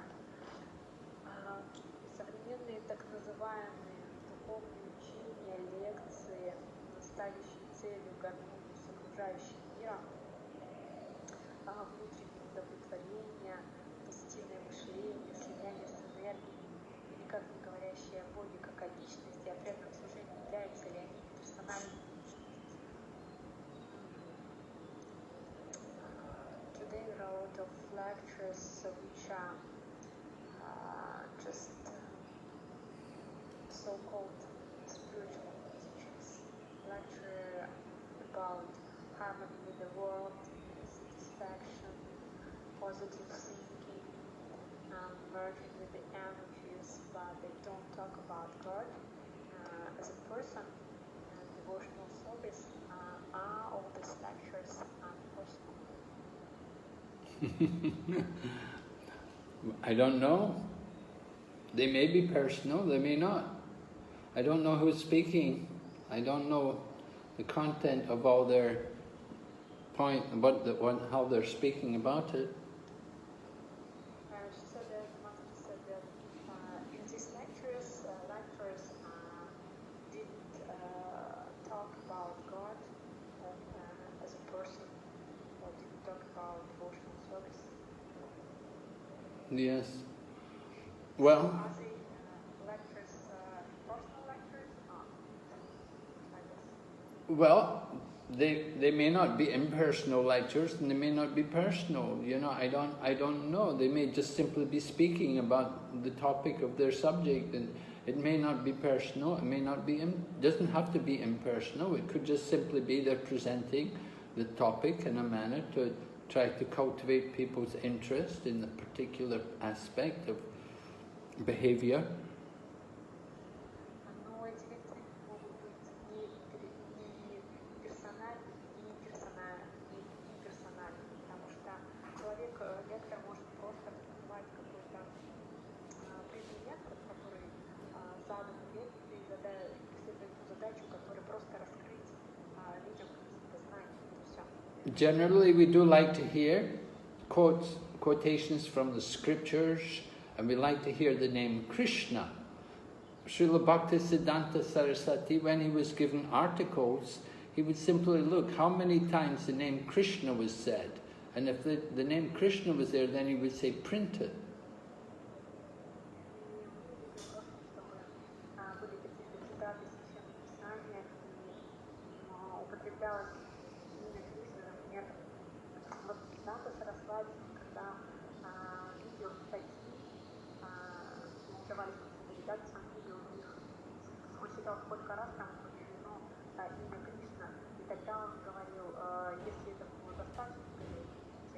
So it's important for people to hear the holy name of the Lord.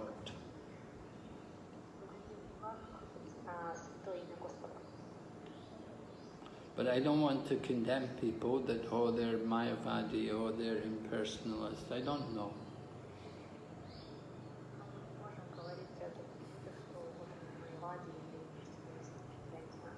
But if you're a devotee, you should want to hear about Krishna. You should be eager to hear about Krishna and Krishna's energies and Krishna's opulence, Krishna's pastimes, Krishna's incarnations, Krishna's devotees.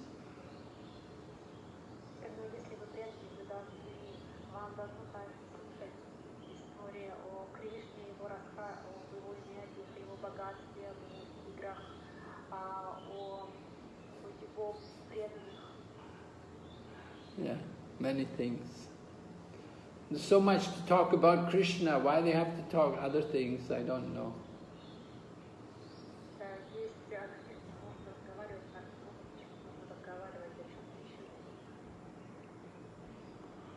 Okay.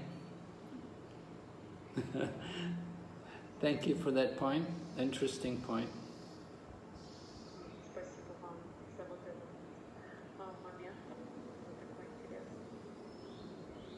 Any other question?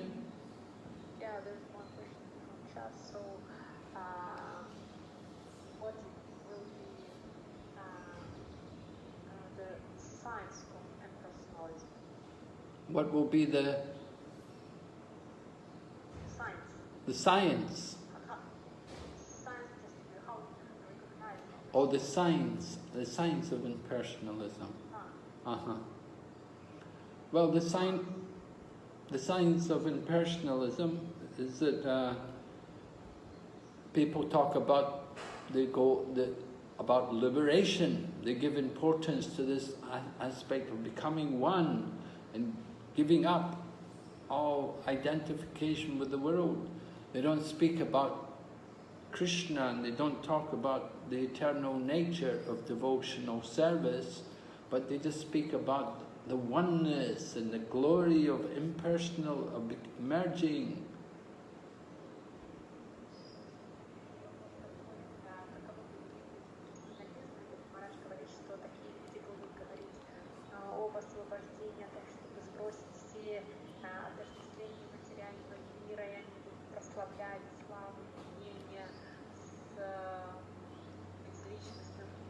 And they will stress literatures which glorify the impersonal path.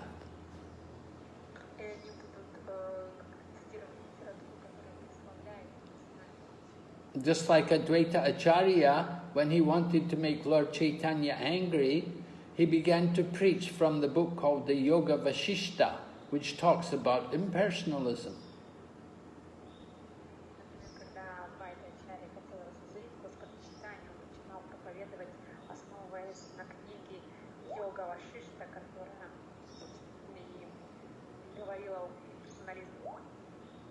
So Lord Chaitanya was so upset, Lord Chaitanya came there and beat Advaita Acharya.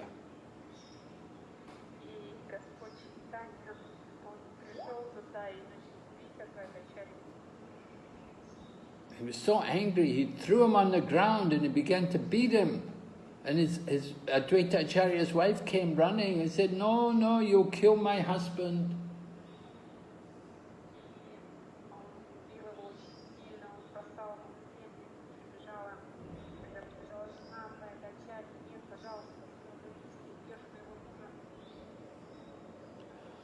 So the impersonalist philosophy is glorified in some literatures.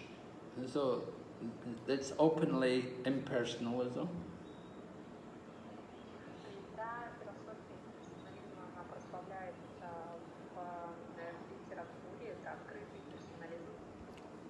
I remember there was one person, they had taken impersonal sections from Prabhupada's books, and they were using this to preach, and they were glorifying impersonalism.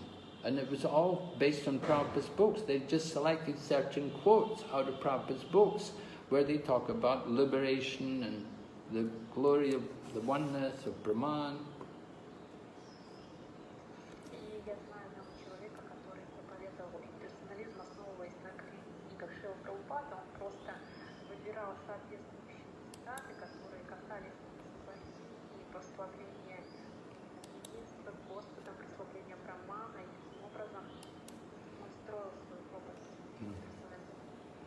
So some people, you know, some people, even they come to Krishna consciousness, they bring their impersonal concepts with them. And they use Prabhupada's books to preach impersonalism.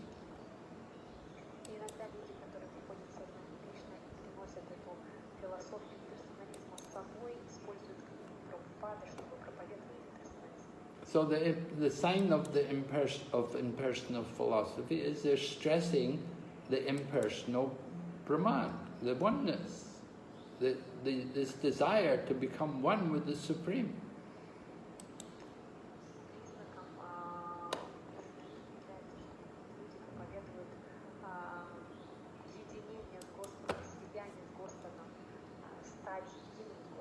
And sometimes, you know, they even preach about doing devotional service with the idea to get impersonal liberation.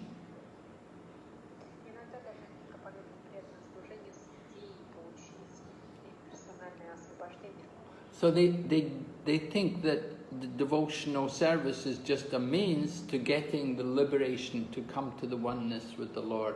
And when you get that oneness, then you give up devotional service.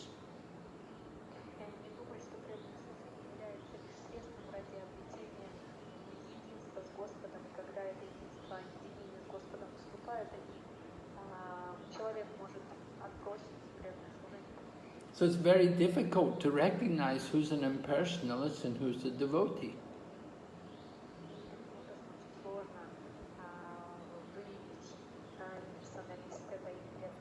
Impersonalists also worship Radha and Krishna, or may worship Jagannath. They also read Bhagavad Gita. They also chant Hare Krishna. But their desire is to want to merge, to enter the oneness.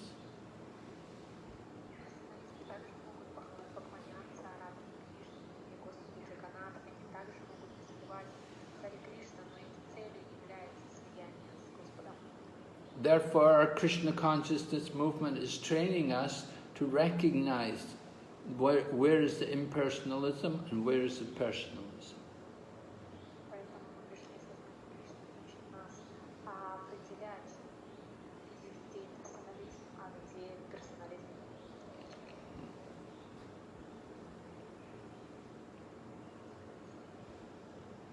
Okay, yes, good points. Very nice. Thank you, devotees. Very nice questions. You're very thoughtful.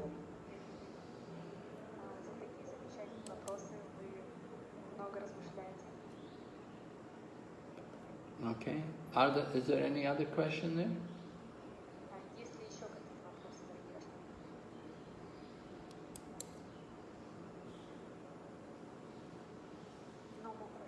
Okay. So we'll finish here today.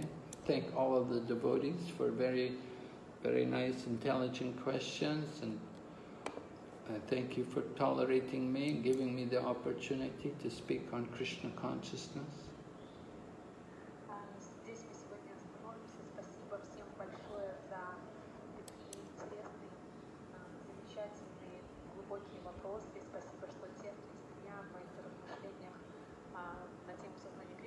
May Krishna bless you all with spiritual advancement.